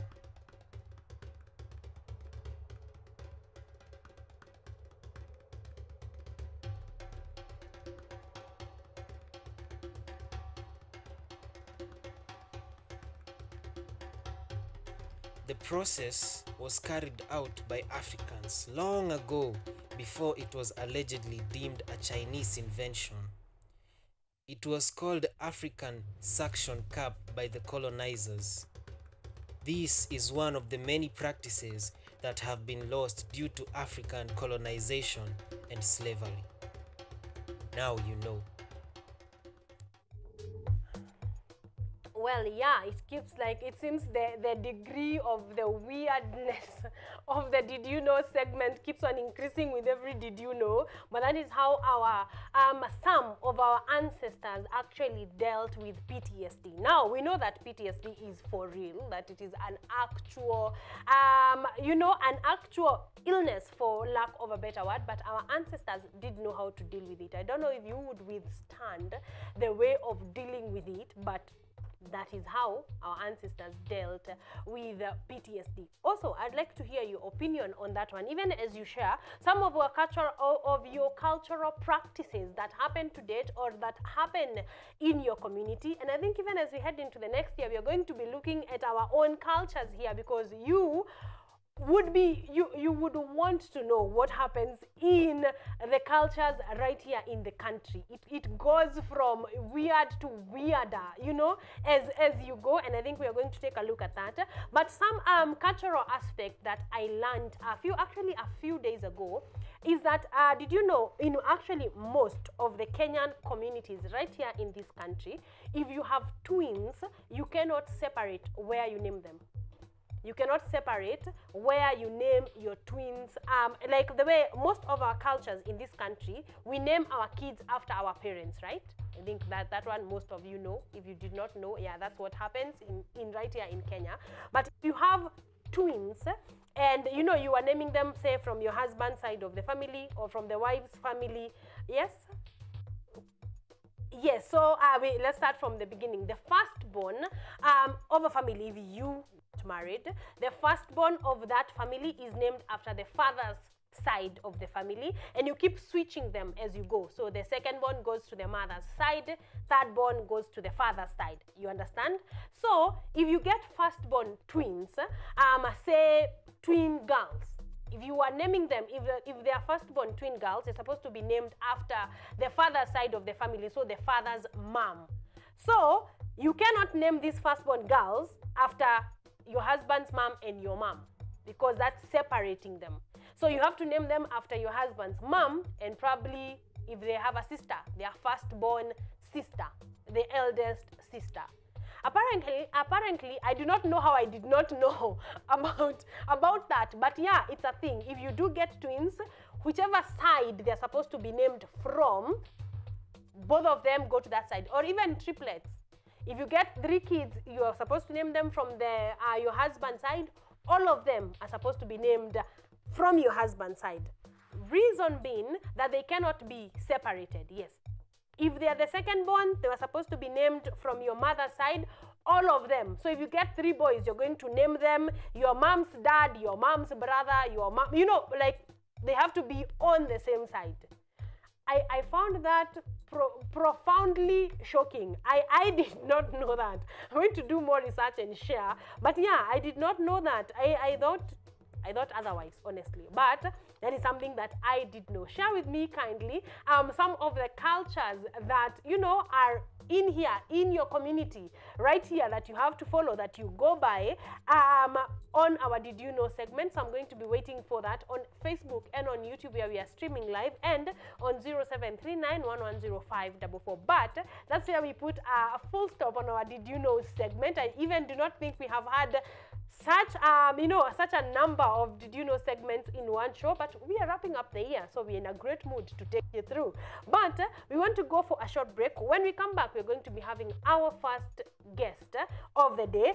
His name is Okaka. Okaka is a recording artist from right here in Kenya, and he's doing amazing work with his music. So we're going to get to know exactly what he's doing, what he's up to, and we get to know him a little bit better. Before I go though, Tani Mutsono anasema happy new week to you too. I hope that you are doing amazing and that you're having a fantastic start of the week right here on Art and Culture Monday. And not just to Tani, but to all of you that are watching. I hope that you're having a great start of the week right here on Art and Culture Monday. We want to take a short break. When we come back, our launches begin.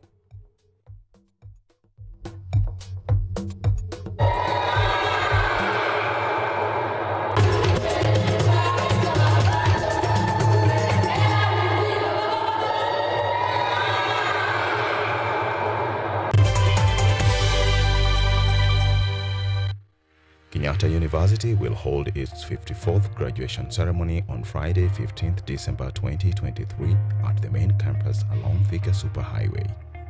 KUTV will provide live coverage of the graduation ceremony. The graduation will also be streamed live on KUTV, KU Radio, KU website, and all KU social media platforms. For more information, please contact the Office of the Registrar Academic on 020-870-30920 or 0786-335-111 or visit the Kenyatta University website on www.ku.ac.ke. The theme for the graduation ceremony is Scaling Education and Research for Sustainable Development. Kenyatta University, transforming higher education, enhancing lives.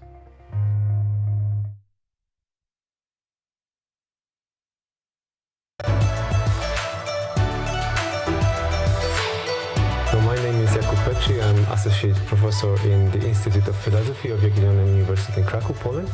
And I'm the main coordinator of the CAFE project, which is being here hosted by Kenyatta University. My name is Ewa Hudoba. I am a project manager in this consortium. Keep watching cutting edge research at Kenyatta University Television.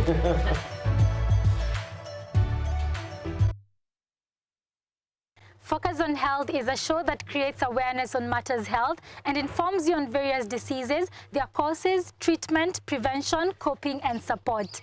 So join me, Boari Michelle, every Thursday at 7:30 p.m. only on KUTV. You can also follow us on our social media platforms at KUTV Focus on Health on Facebook and also on YouTube, and Health Focus on Instagram, because your health is your wealth. Stay safe and stay healthy.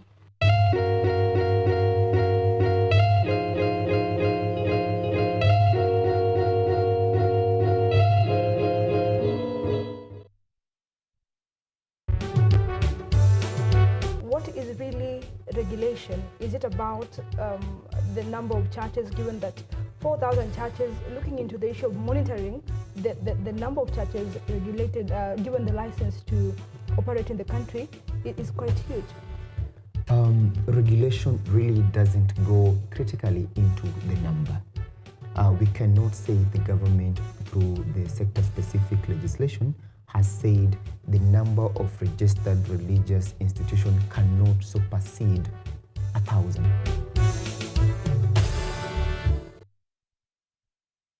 Technology, science, innovation, ICT and research. These are the ingredients upon which the solutions to the 21st century problems are founded. In a world that is rapidly changing, it's all hands on deck to ensure a balance in all fields of life.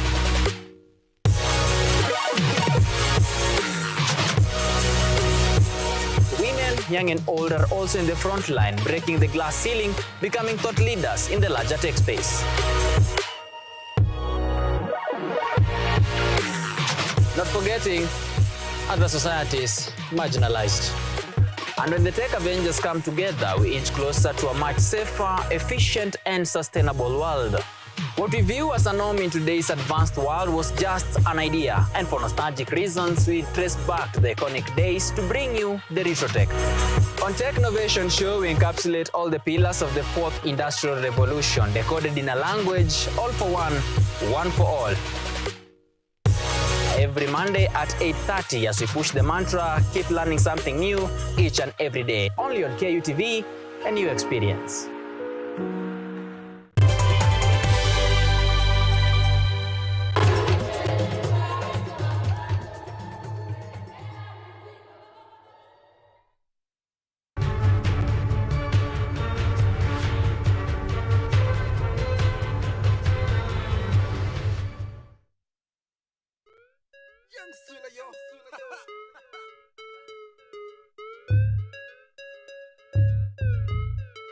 Skiza his shit, man.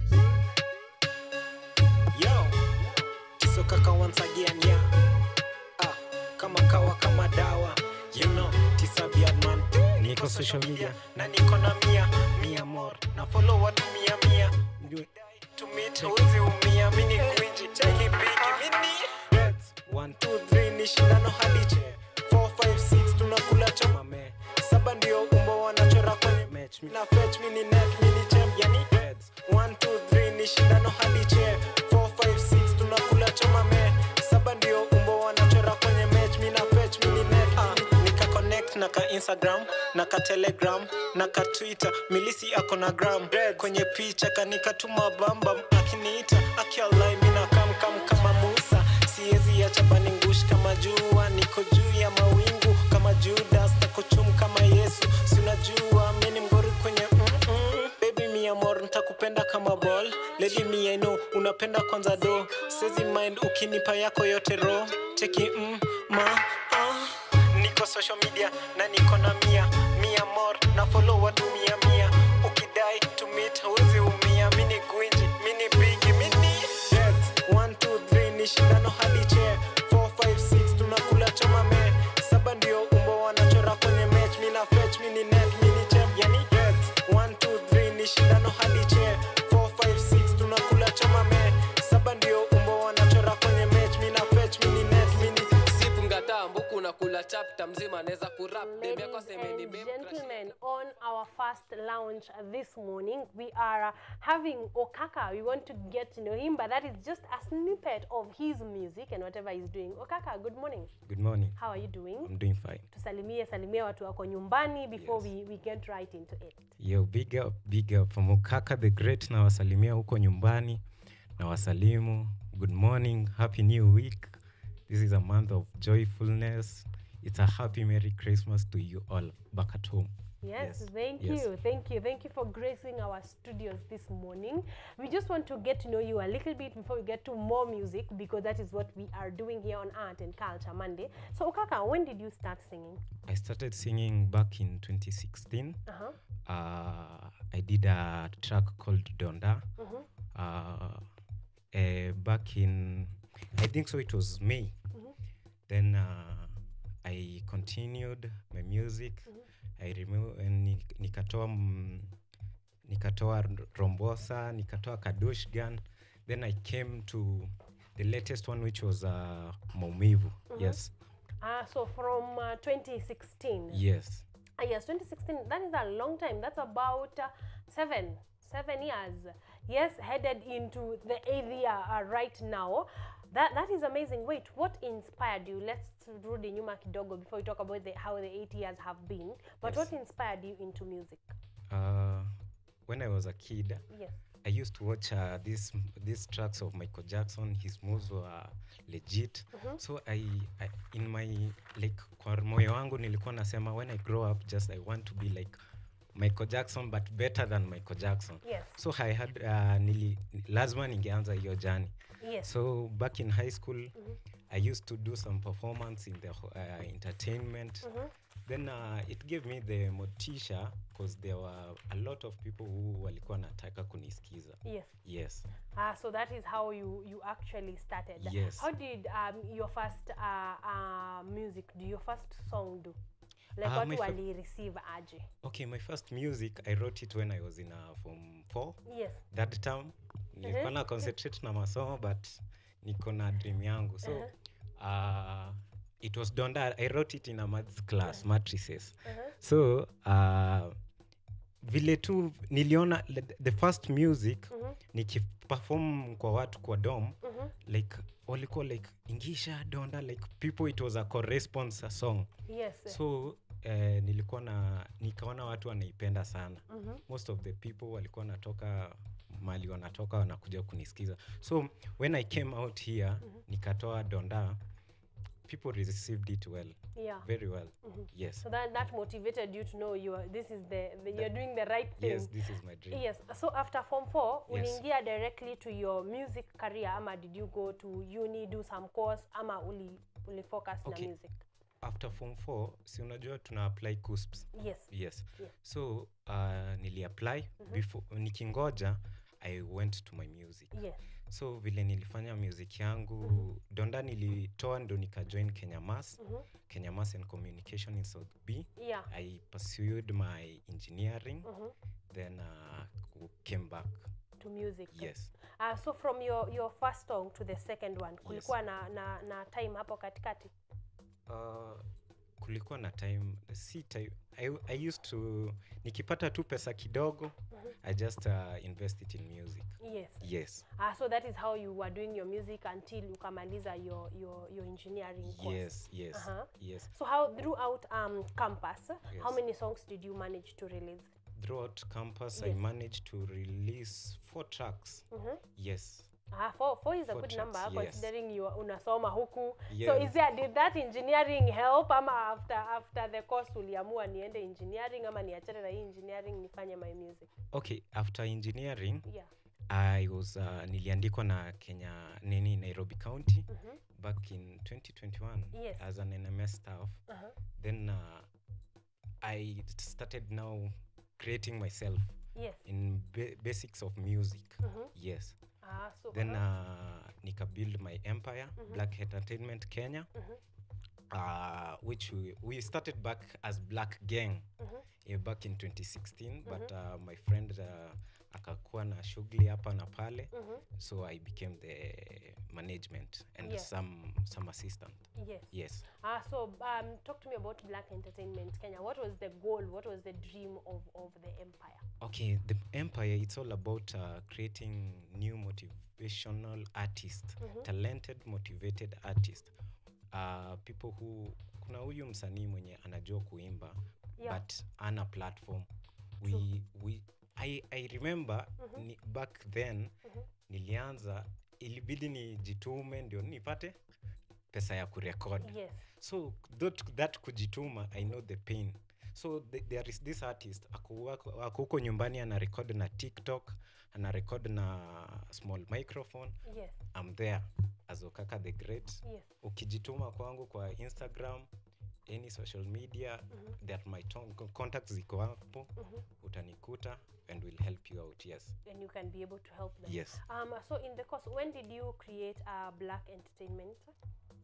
Black Entertainment was created, let's say, when I started the music career. When you started the music career. Yes. How many artists, like roughly how many artists have you worked with? Do you know to I've help them worked- get their music out there? Yes.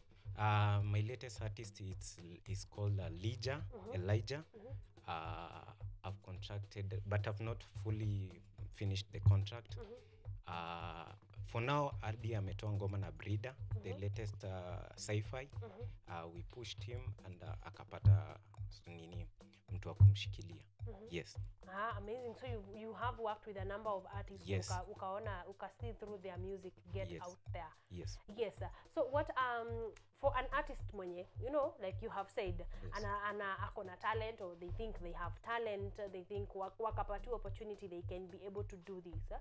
What do you look for in an artist could be able to take up to black entertainment? Okay, there is if you're talented vocal wise, let's say marketing, video editing, camera plays, such things. There is black entertainment. It's subdivided into black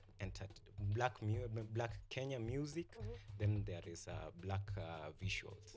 Yes.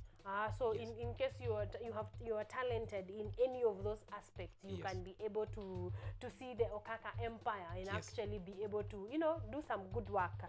Felix Owino anasema Okaka you lit, fire emojis all over. Anasema unafanya kazi safi sana. I hope you know Felix Owino because anasema unafanya kazi safi. You know? Yes. So then you cleared campus, of course. Yes. Have you concentrated more on your music or the creation of the empire that you're trying to make? For now, I came up with Maumivu. Maumivu, it's all about my story. It's a true story. How I started, what I did so I could build myself in the musical empire, what I faced, some of the bad virtues I did or the good, they're in my music, yes. They are in the song. Maumivu, yes, my latest song. Yes. So question, who produced Maumivu? Like who was your producer, director, walikusaidia kuput Maumivu together? Let's start by, there is this guy called Louis Mitch. He's a awarded producer. He's somebody who's like on music 24/7. He's called Louis Mitch, the big boss of Never Off Track. He's the creator of the beat and the organizer of the vocals. I was the storyteller, like all this kupanga hiyo script nilipanga. There is this guy called Owen, Slick Owen, is a producer too, but he alishikilia kwa upande wa the black visuals, the camera plays, yeye ndio alifanya. Then back in the editing, I thank myself. So I did the editing. I'm good in editing. I did the editing and everything. So you put it together. Yes. After. Wow, that is nice. And the people of Kenya for liking, subscribing, and commenting. Exactly. Yes. Wow, let's go back there, kidogo, because it's not very many artists, or rather the artists I've hosted here that have gotten to edit their own music. You know. So how long did the editing process take? It's about 2 weeks of physical editing. The other 2 weeks is for the crowd editing. Like that one, yes. Yes. So was anyone helping you in that editing process, or it was all you? It was me. Yes. So wewe ndio ulijifanyia kazi ya put this masterpiece together. Yes. Wow, a big congratulations. You're going to be watching Maumivu in a bit. Thank but you. Before we go there, in the course of 2016 to 2023, have you had any collabos, or are you planning any collabos? I've done some collabos. I've done with Elijah, the previous song yenye mmetoka kucheza Dreads. I've done it with Elijah. Then after that ndio akachukuliwa na Mr. Big Baba. Yes, Brida. Yes. Okay, so you have done that collab. Are there any other collabos you're planning? Yes, there is something which I'm working on. I hope you'll love it. We'll stick around. Yes. You're going to give us your sessions for us to stick around. Yes. If you were to be given a chance to do a collabo with a Kenyan artist, right now and here, who would it be? Right now? Yes. Jua Kali. Jua Kali. Yes, okay. What about Jua Kali's music do you like? It is inspiring. The story behind how he vile alijitolea is a big artist. Yes. Yes, so Jua Kali, if you're listening in or watching, this is your collab. Ndio huyu hapa anakungoja. Yes. Yes. What is the dream? What is the dream for Okaka and for Black Entertainment? Give you like 5 years. Where do you guys want to see yourselves? Okay. First of all, I'd like to create jobs. I'd like to create first those producers when wanaweza kazi yao. Yeah. They know what they are doing. There's some artists who are back at home. I want just to create jobs and make music. For now, music in Kenya does not pay as it has to pay.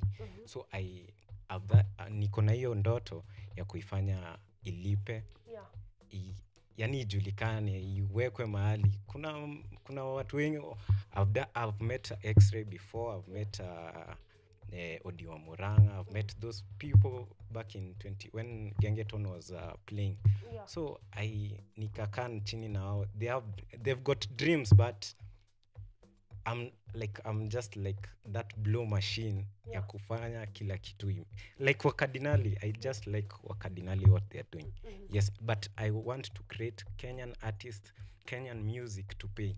Yes. Si ati kusikika pekee, kulipa. To actually pay. Yes. That seems like a good 5-year dream. Yes. You know, if you actually do make it pay, that's going to be a huge one. So we are definitely looking forward and wishing you all the best. Thank you. Even as ukisonga, you know.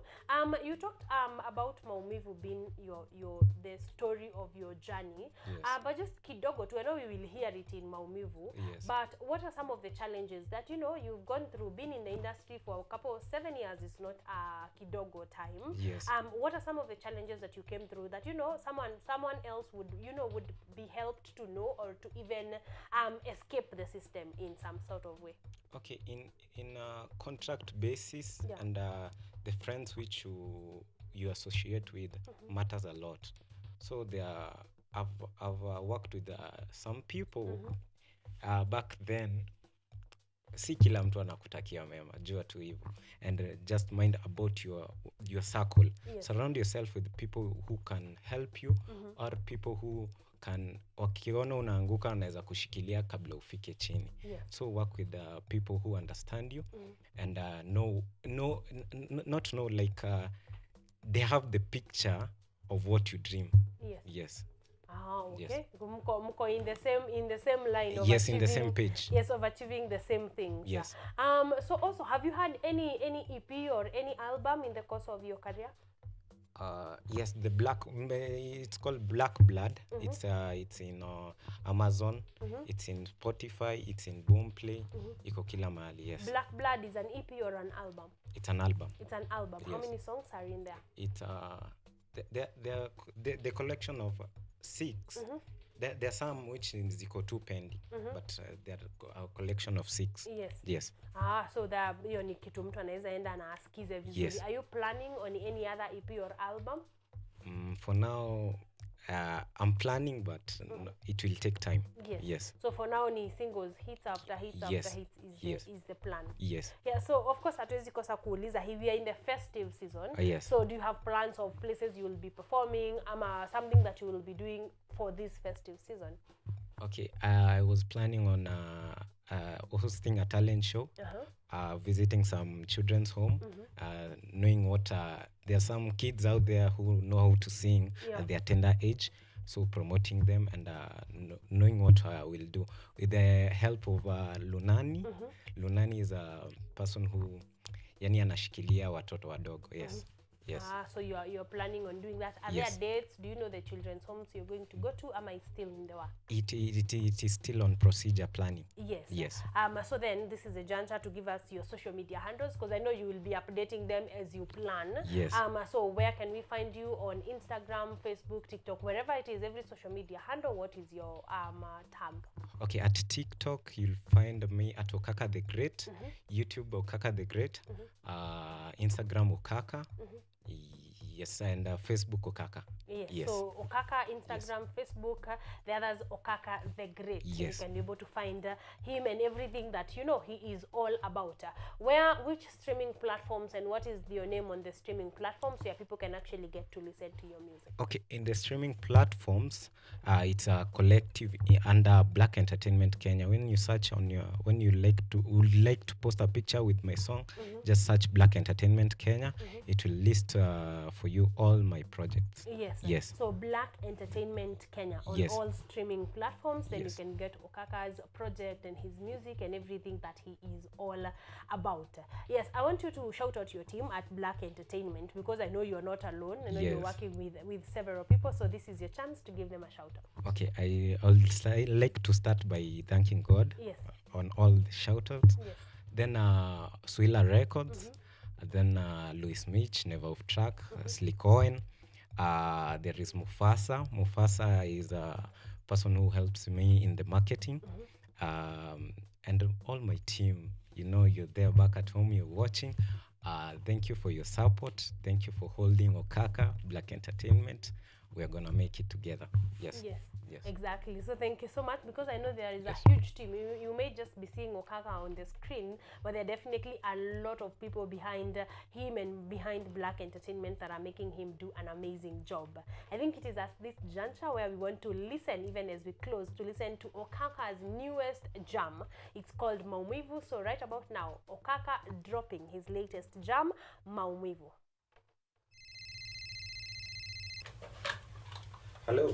Hello big man. Yeah man. Ile pesa yangu ni aje? Usijali, nitakutumia.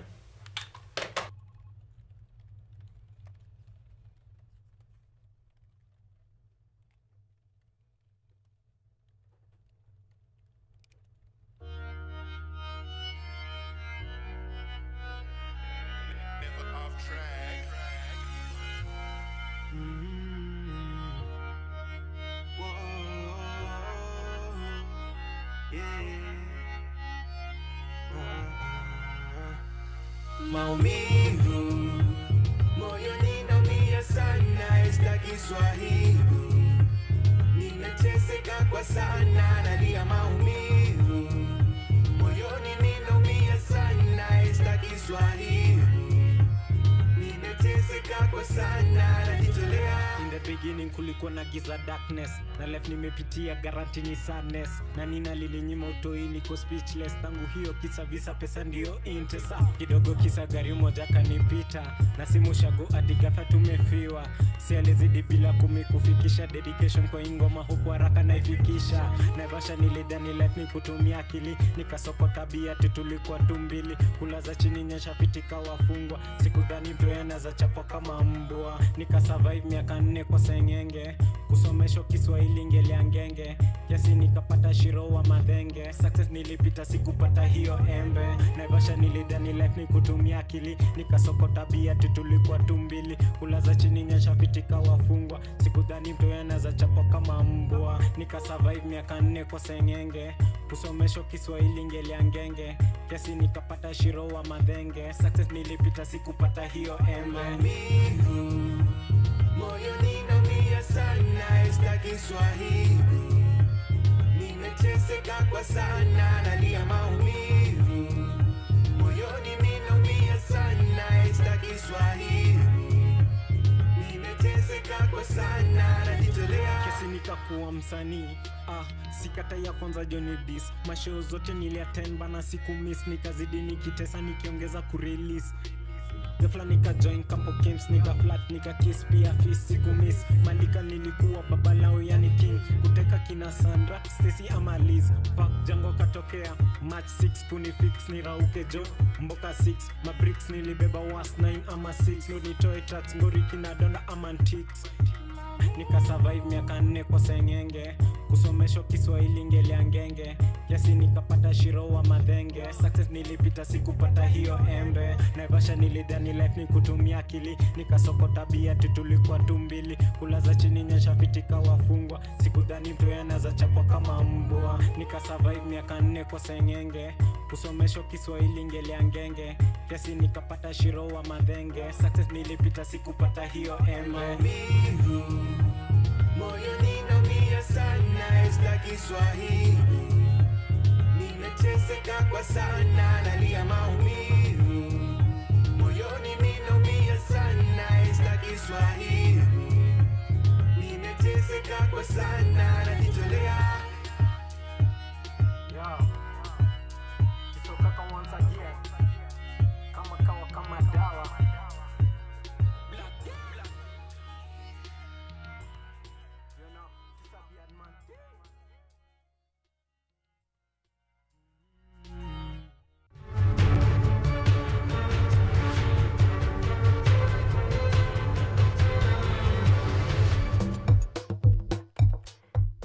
Thank you, ladies and gentlemen, for keeping it Art and Culture Monday. As promised, this is Entertainment Monday. So we brought you Okaka, and Okaka is doing amazing, like you have heard.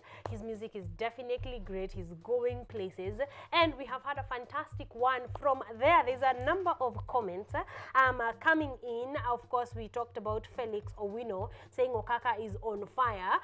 Again, Lydia gave me phobia of pronouncing her second name. So anasema, good morning Karen, gorgeous as always. Today, did you know, was a jump scare after jump scare. I know, to you and I both, our rich culture is very, very interesting. You and I both, it's definitely jump scares after jump scares. Felix Owino anasema, oh, okay. Felix Owino is one, why is Felix Owino asking this question? But he is asking, who is Okaka dating? Felix, we are going to assume that you're asking this on behalf of your sister. We are going to definitely make that huge assumption, but tutauliza Okaka nyuma ya hema.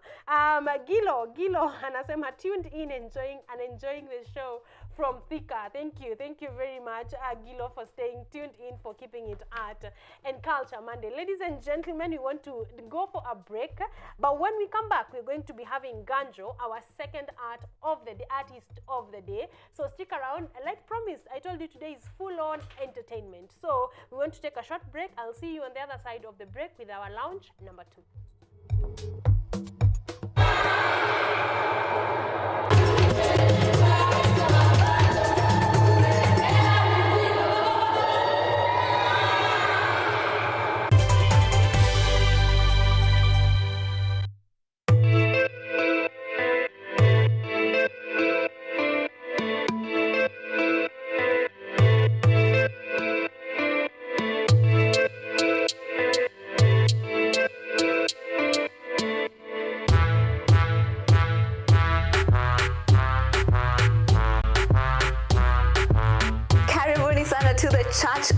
I'm your host, Esther Becky. And my name is DJ Terror. We start you off with a word of prayer and get you started with a live transformational worship experience.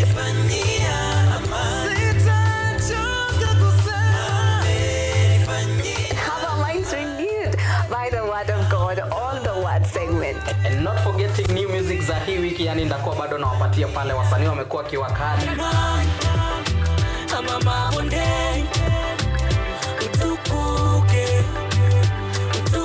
So make sure manzo tune in, because zitakuwa zina flow pia pale mixes kwa wingi, yani zitakuwa zina come through, and pia performance yani from our gospel artist hapa on Gospel Art from 7 to 10 a.m. only on KUTV.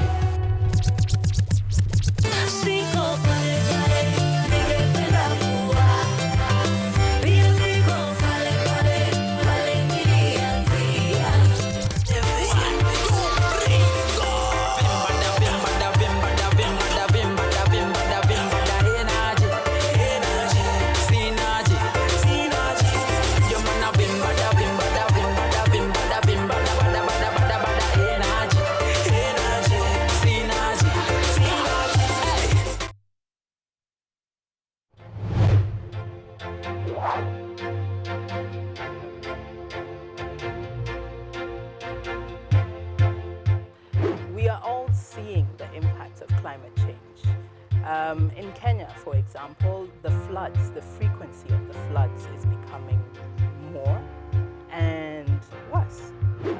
The amount of people and livestock we're losing.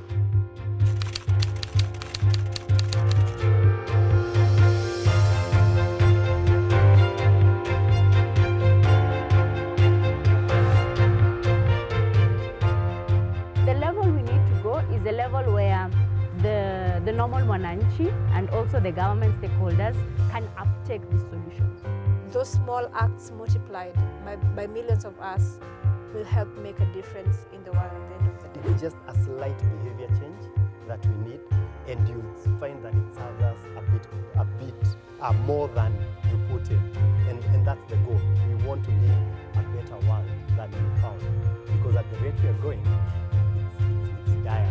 We will secure the planet for future generations.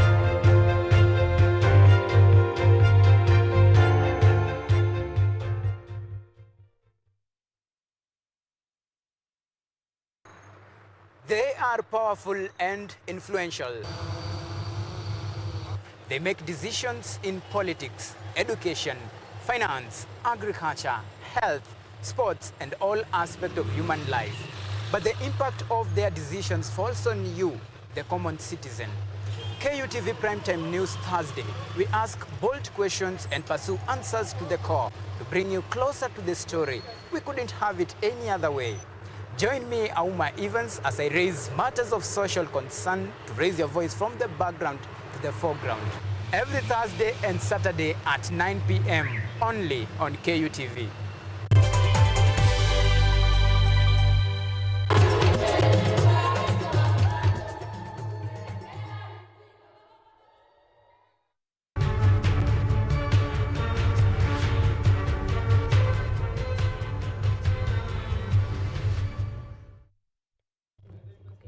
Welcome back, welcome back.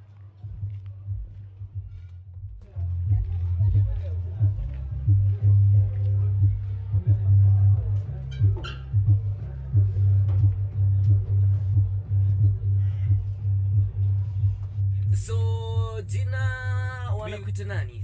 Mimi naitwa Ganja. How are you, Karen? I'm good, how are you? I'm good, I'm How good. is your Monday morning? It's nice, coming through good. Yes, Yes. I like it, I like it. Are you a morning person? Today has been a struggle. I'm a morning person. Yeah. So you're the type of art and culture Monday gang that we need. I want you Yes. to say hi to guys at home, the ones that are watching you from home, from all over the world. Just Okay. say hello before we jump right in. Hi everyone, my name is Ganja and I'm here for you and I know you're there for me. Exactly. Yes. Asante sana. Asante sana. Welcome to Art and Culture Monday to KUTV in general. Thank We want to get to know you a little bit. I like that we have started with your music, so we already have, groove, yeah. The vibe. Who is Ganja and the vibe of you. When did you start singing Ganja? I started singing back in high school. In high school? Yeah. What year was that? I can't really remember well. I think it was in 2009 or 2010. Yes. Yeah. That was a while. Yeah, it's a while ago. Yeah. But professionally, I started, I think, in 2017. But I continued from high school and I started recording in 2012. Mm-hmm. But professionally, I started in 2017. 2017. Yes. So quick question. What happened between when you first started recording and when you decided to take it seriously now? Like, I want to do this on a serious note. Yeah, it's doing music independently actually here in Kenya is quite a hard task to Yes, do. it's quite the hassle. Yeah, it's quite a hassle, especially when you don't know anyone. Yes. And you don't have money in your pocket. Yes. Yeah. Yeah, so it was a hard phase, but it was a learning process. Mm-hmm. Yeah, it was a learning process. So I got to meet with a lot of producers, Yeah. a couple of them. We got to do a couple of projects until now I met people who really want to work with me professionally. Yes. Yes. Yes, because actually you've answered the next question I wanted to ask, because Yes. I wanted to know what ticked in 2017 that made you think, okay, now I think I am ready to do this. Yeah, in 2017 actually is when I could feel myself that I can pay for studio time, I can Yes. pay for maybe a video or two. Mm-hmm. So I had to work hard on it. Yeah. And I had some income here and there. Mm-hmm. So I started doing it independently. Yes. So it's when they started playing me on radio, they started playing me on Vibes, Get to Radio, they started playing me in those radio stations. Yeah. Yes. So I knew that my work was going to be recognized one day. Yes. So it really motivated me, Mhm. and that's how it all started. Yes, so the reception from people when you started doing it professionally was amazing. Yeah, it was amazing actually. It was amazing because even the radio guys were asking me to do more music so that I can take it to them. Yes. Yes. Ah, okay. So you wanted to, like, there was positive reception, so Yeah. you kept doing your music. Yeah, there was. Which song was this? Which was your first song in 2017? I did a song called Trouble. It was it had a reggae, vibe in it, and people really loved it. People really loved it, and so I started going on that direction. Yes. Doing that kind of music until now I met my current producer. Exactly. Yes. Yes, that happened in 2022. Yes, Okay, yes. we are going to get there in a minute. All So in between 2017 and 2022, what genre of music was your music? I was blending reggae and hip hop. So I had this I had like two producers who really understood me. Yeah. So they were making beats for me. Sometimes I could get beats from the downloads, Yes. and take it to them and do a project. And that's how I really got to nurture my professionalism and my talent Yes. further. Yes. So I was doing reggae and hip hop, blending them together. Yes, a blend of reggae and hip hop. Yes. So in 2022, like, was it when you met your now current producer, like, was it at a show somewhere? Were you looking for a new producer? Did you bump into the producer, or exactly what happened there? Yeah, actually, I was looking for a new producer. I think it's that thing we call a law of attraction. I was looking for a producer because my then producer was a young man who unfortunately he passed on. So I was kind of frustrated when he passed on because he really understood me. And so after like a week when he passed on, I got a call from a friend telling me that they have this guy from outside the country, and he was really looking forward to meeting me and doing something musically. Yeah, so I ignored for like a week or so, but they came for me. Yeah. They came for me. Good friends. Yes, yes. They came for me and told me like this is really important. You need to meet this guy. Yes. Yes. So who is your new producer? I know we're just talking about him and his excellency and his work. What is his name? Yeah, his name is Gary Wilder. Yes. Yeah, he's from the UK. And he just relocated from. He used to work in UK, but his wife was located in Kenya. So he moved here to start his label. And I was the first signee on his label. So we partnered. And the very first day I went to the studio, he wanted me to, because he had already been shown my work. So he wanted to do 2 or 3 songs pamoja, me and him. Yes. So I recorded a song called Rambo with him that very day. Yes. And the next day he decided, you know what? Let's do an album. Yes. Yeah, so that's where it all started. He After I was recorded. serious. He was serious on the job and on you. Yeah. You know. And I was also serious. Yes. Yes. Of course, if you weren't, you wouldn't be here. Yes. So yes, you were serious with it. What clicked? Like, cause you met, it feels like you people didn't know each other. He probably knew your work. So when you met, what do you feel clicked between you and your producer that has made you do project after project after project? I think he saw the uniqueness in my music. Because I really tried to, every time in my mind, I tried to compete with those big guys, the international guys. Yeah. So I tried to do my music. I didn't have a lot of resources, but I tried to do it with the international level, kind of level. Yes. I think, and I had a vision. So I think that is what he saw. He also had a dream of coming to East Africa, starting a label, getting new talents, and there I was. Exactly. Yes. So what did you like about the producer? First of all, it was a little bit complicated because I was doing this kind of genre. Then we came and arranged instruments from all over. We borrowed from all genres, from the Latin, from reggae, from hip hop, from Afrobeat. We borrowed everything.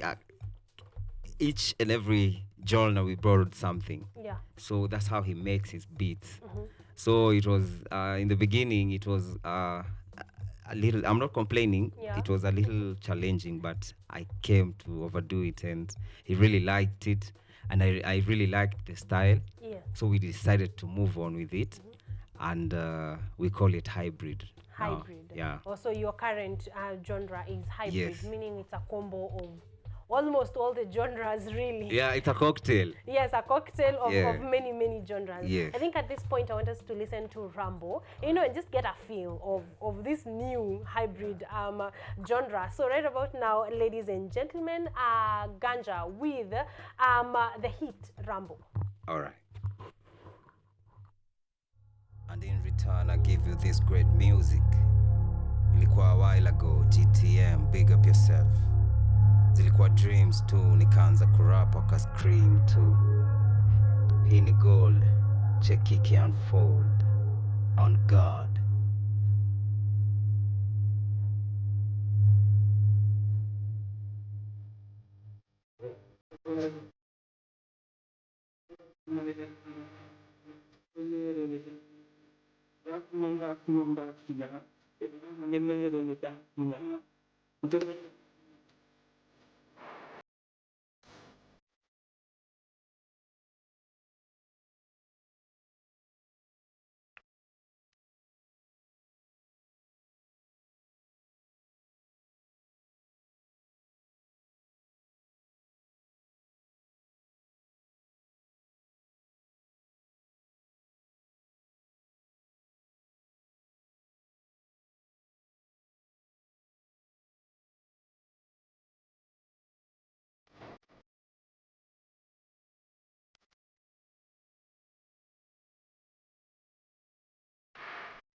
almost like a cocktail of some sort. You know, we are moving in, we are moving on with the beat, we are moving on with the language, and it's just a whole vibe. I think if that is the job, then we like it, and if we like it, definitely a lot of people who are watching and listening in are definitely liking it. Now, you should big up the producer. I think you two are making quite the combo. Yeah, big up G, big up G. Yeah, that's my G, my producer, man. Yes, he's been amazing. I want you to take me through, because as I was going through your bio, I also read that your producer is also your co-writer. Take me through your creative process. What happens as you make, like, say, blank page, you want a new song. What happens? What does that creative process look like? And is it the same for all the songs? Ama inaendanga ikibadilika? It's not the same for all the songs, Yes, sir. but mostly is we sit down and we start sampling some instruments. Yes. I might come with an idea that, gee, I want this snare. Yes. Then we start from there. Yeah. We make a skeleton of beats. Uh-huh. I can visualize the lyrics. I can visualize the rhythm, the tune. So from there, I go home with the skeleton, go think about it. Then tomorrow morning, I can fill it up. Yes, sir. Yes, that's how we do the writing with my producer. Yes, sir. Yeah, and sometimes sometimes he can have a whole beat ready, and I automatically like it. So definitely I start recording from that point. Yes, sir. Yes. Okay, it seems like you and your producer are in quite the sync. Huh? Yeah. So you are doing amazing work, and I think that is showing, showing in the type of work that you do. You also have very interesting music videos. Who are you working with matters videography? Because you definitely have something, I want to watch. I'm stuck, I'm glued on the screen. So who is doing your videos and your video editing? Okay, the video editing, we do it in our studio. Yeah, we have a studio. Yes. That is where we do the editing, but the directing and the shooting of it, we use some other guys we outsource. Like Nairobi Love was done by a guy called KG Brian. Rambo was done by a guy called Mbue or Kush. So we use different directors and different videographers, but we've been doing our own editing. But you do your own editing. Yeah, we've been doing our own. Yes. What do you look for in a videographer or in a director to be able to say, okay, you're the guy we want for this project? Mostly I look at his previous work. We look at his previous work and his professionalism and the results of whatever he has done, and that is where we make a decision. Maybe we should work with this guy or not. Yeah.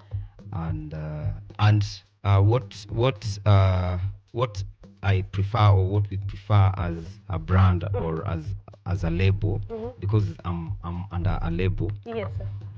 Is I love, if you look at my videos, I love the greenery. Yes. I love the green part. I love shooting my videos outside. Out in the wild. Yeah, because it's so beautiful outside. People have not exploited Kenya so much. Yeah. We have these beautiful forests. We have these beautiful plain lands. We have these beautiful beaches.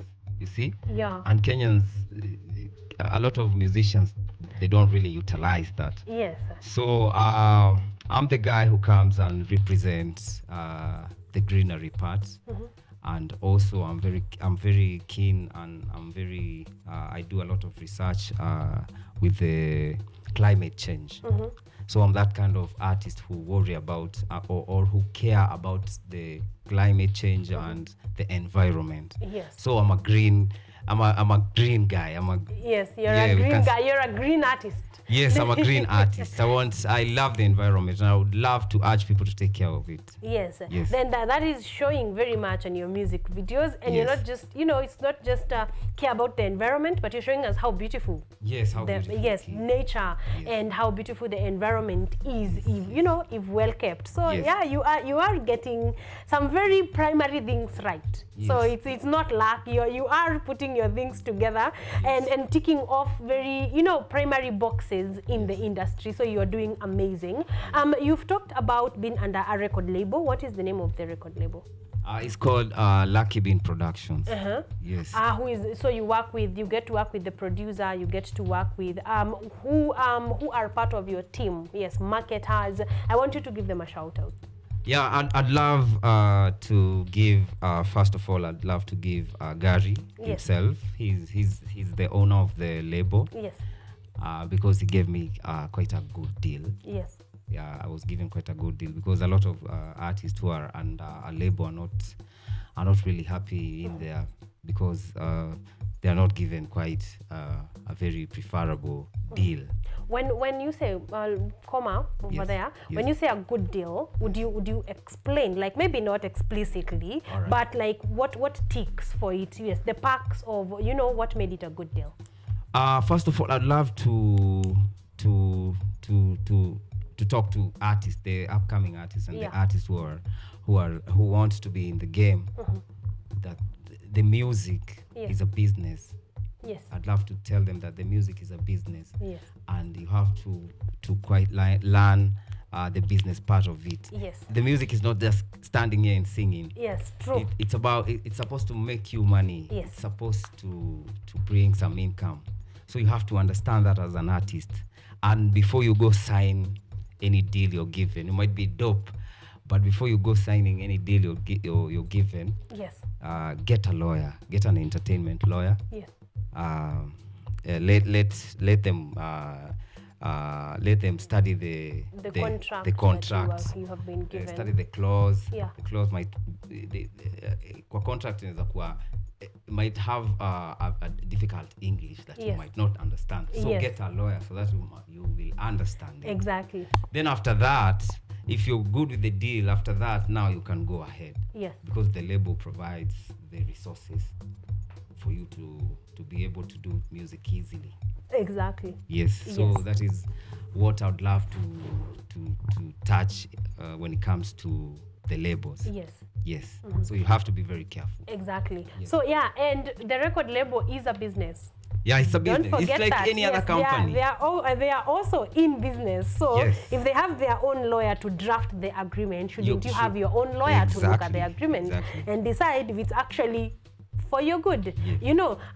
So what makes up, who is making up your team generally?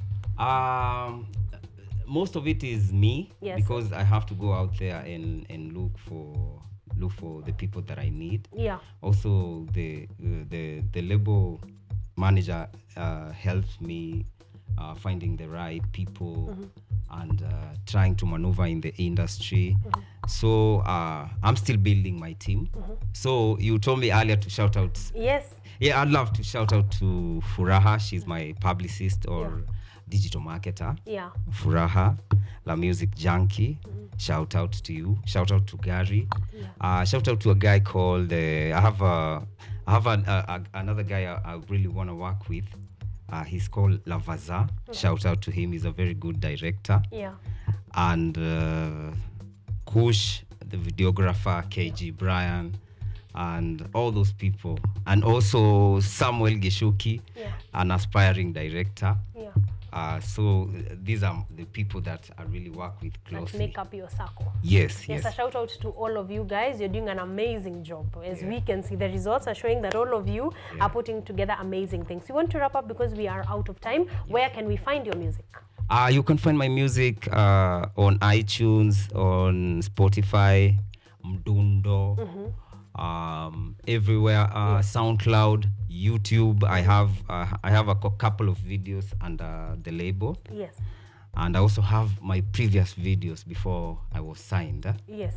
So all of it is my music, Ganja's music. You get to know my music, and I know you'll enjoy. Exactly. Yes. Finally, as we close, social media handles. Social media handles everywhere is Ganja World. That is GANJORWORLD. Ganja World. Yes. Everywhere on TikTok, IG, Facebook, YouTube. Everywhere is Ganja World. When you type Ganja World, I'll just appear. Yes, he Yes. will pop And up. another thing, Karen, yeah? Yes. I just dropped an album a week ago. Yes. Yes, Please yes. tell me, what is the name of the album? The Great Son of Macbeth. Yes, The Great Son of Macbeth. Yes. Is it already out on? Yeah, it's streaming already out. platforms? It's already out on Spotify, Mdundo, SoundCloud, everywhere, iTunes. Yes. It's. How many songs are in there? I have 13 songs. 13. Yes. That's a good number. Any Yeah. videos? Yeah, I have Nairobi Love is in the album. Yes. Rambo is in the album. Yes, amazing. And Gangsta Love is in the album. So I Yes. have those 3 videos. Yes. And we're looking forward to doing another video probably the next month. Yes. Yes. Wow, amazing. Definitely, that is sending you to Ganja World to go and listen in to the album, watch the album, stream, share to your friends. 13 songs is a good number of songs for this festive season. Unaiweka tu on replay and, get to hear him, get to learn about what he is doing. And definitely, there are 10 more videos to go, so I'm expecting you here next year. Yeah, Yeah. Yes, when you do the next 3, please come back here so that we can know exactly. And if Nairobi Love, if Rambo is anything to go by, you can tell that the videos coming your way are going to be quality. So stick around for that one. So the Great Son of Macbeth. Yes. Yes, The Great Son of Macbeth is Ganja's newest album, newest release. So if you can go to all the streaming platforms, get that album, you're going to be having a fantastic time. We want to listen to one more song, actually Gangsta Love, from that very album, The Great Son of Macbeth, even as we wrap up. And I want to close it here because our time has run out.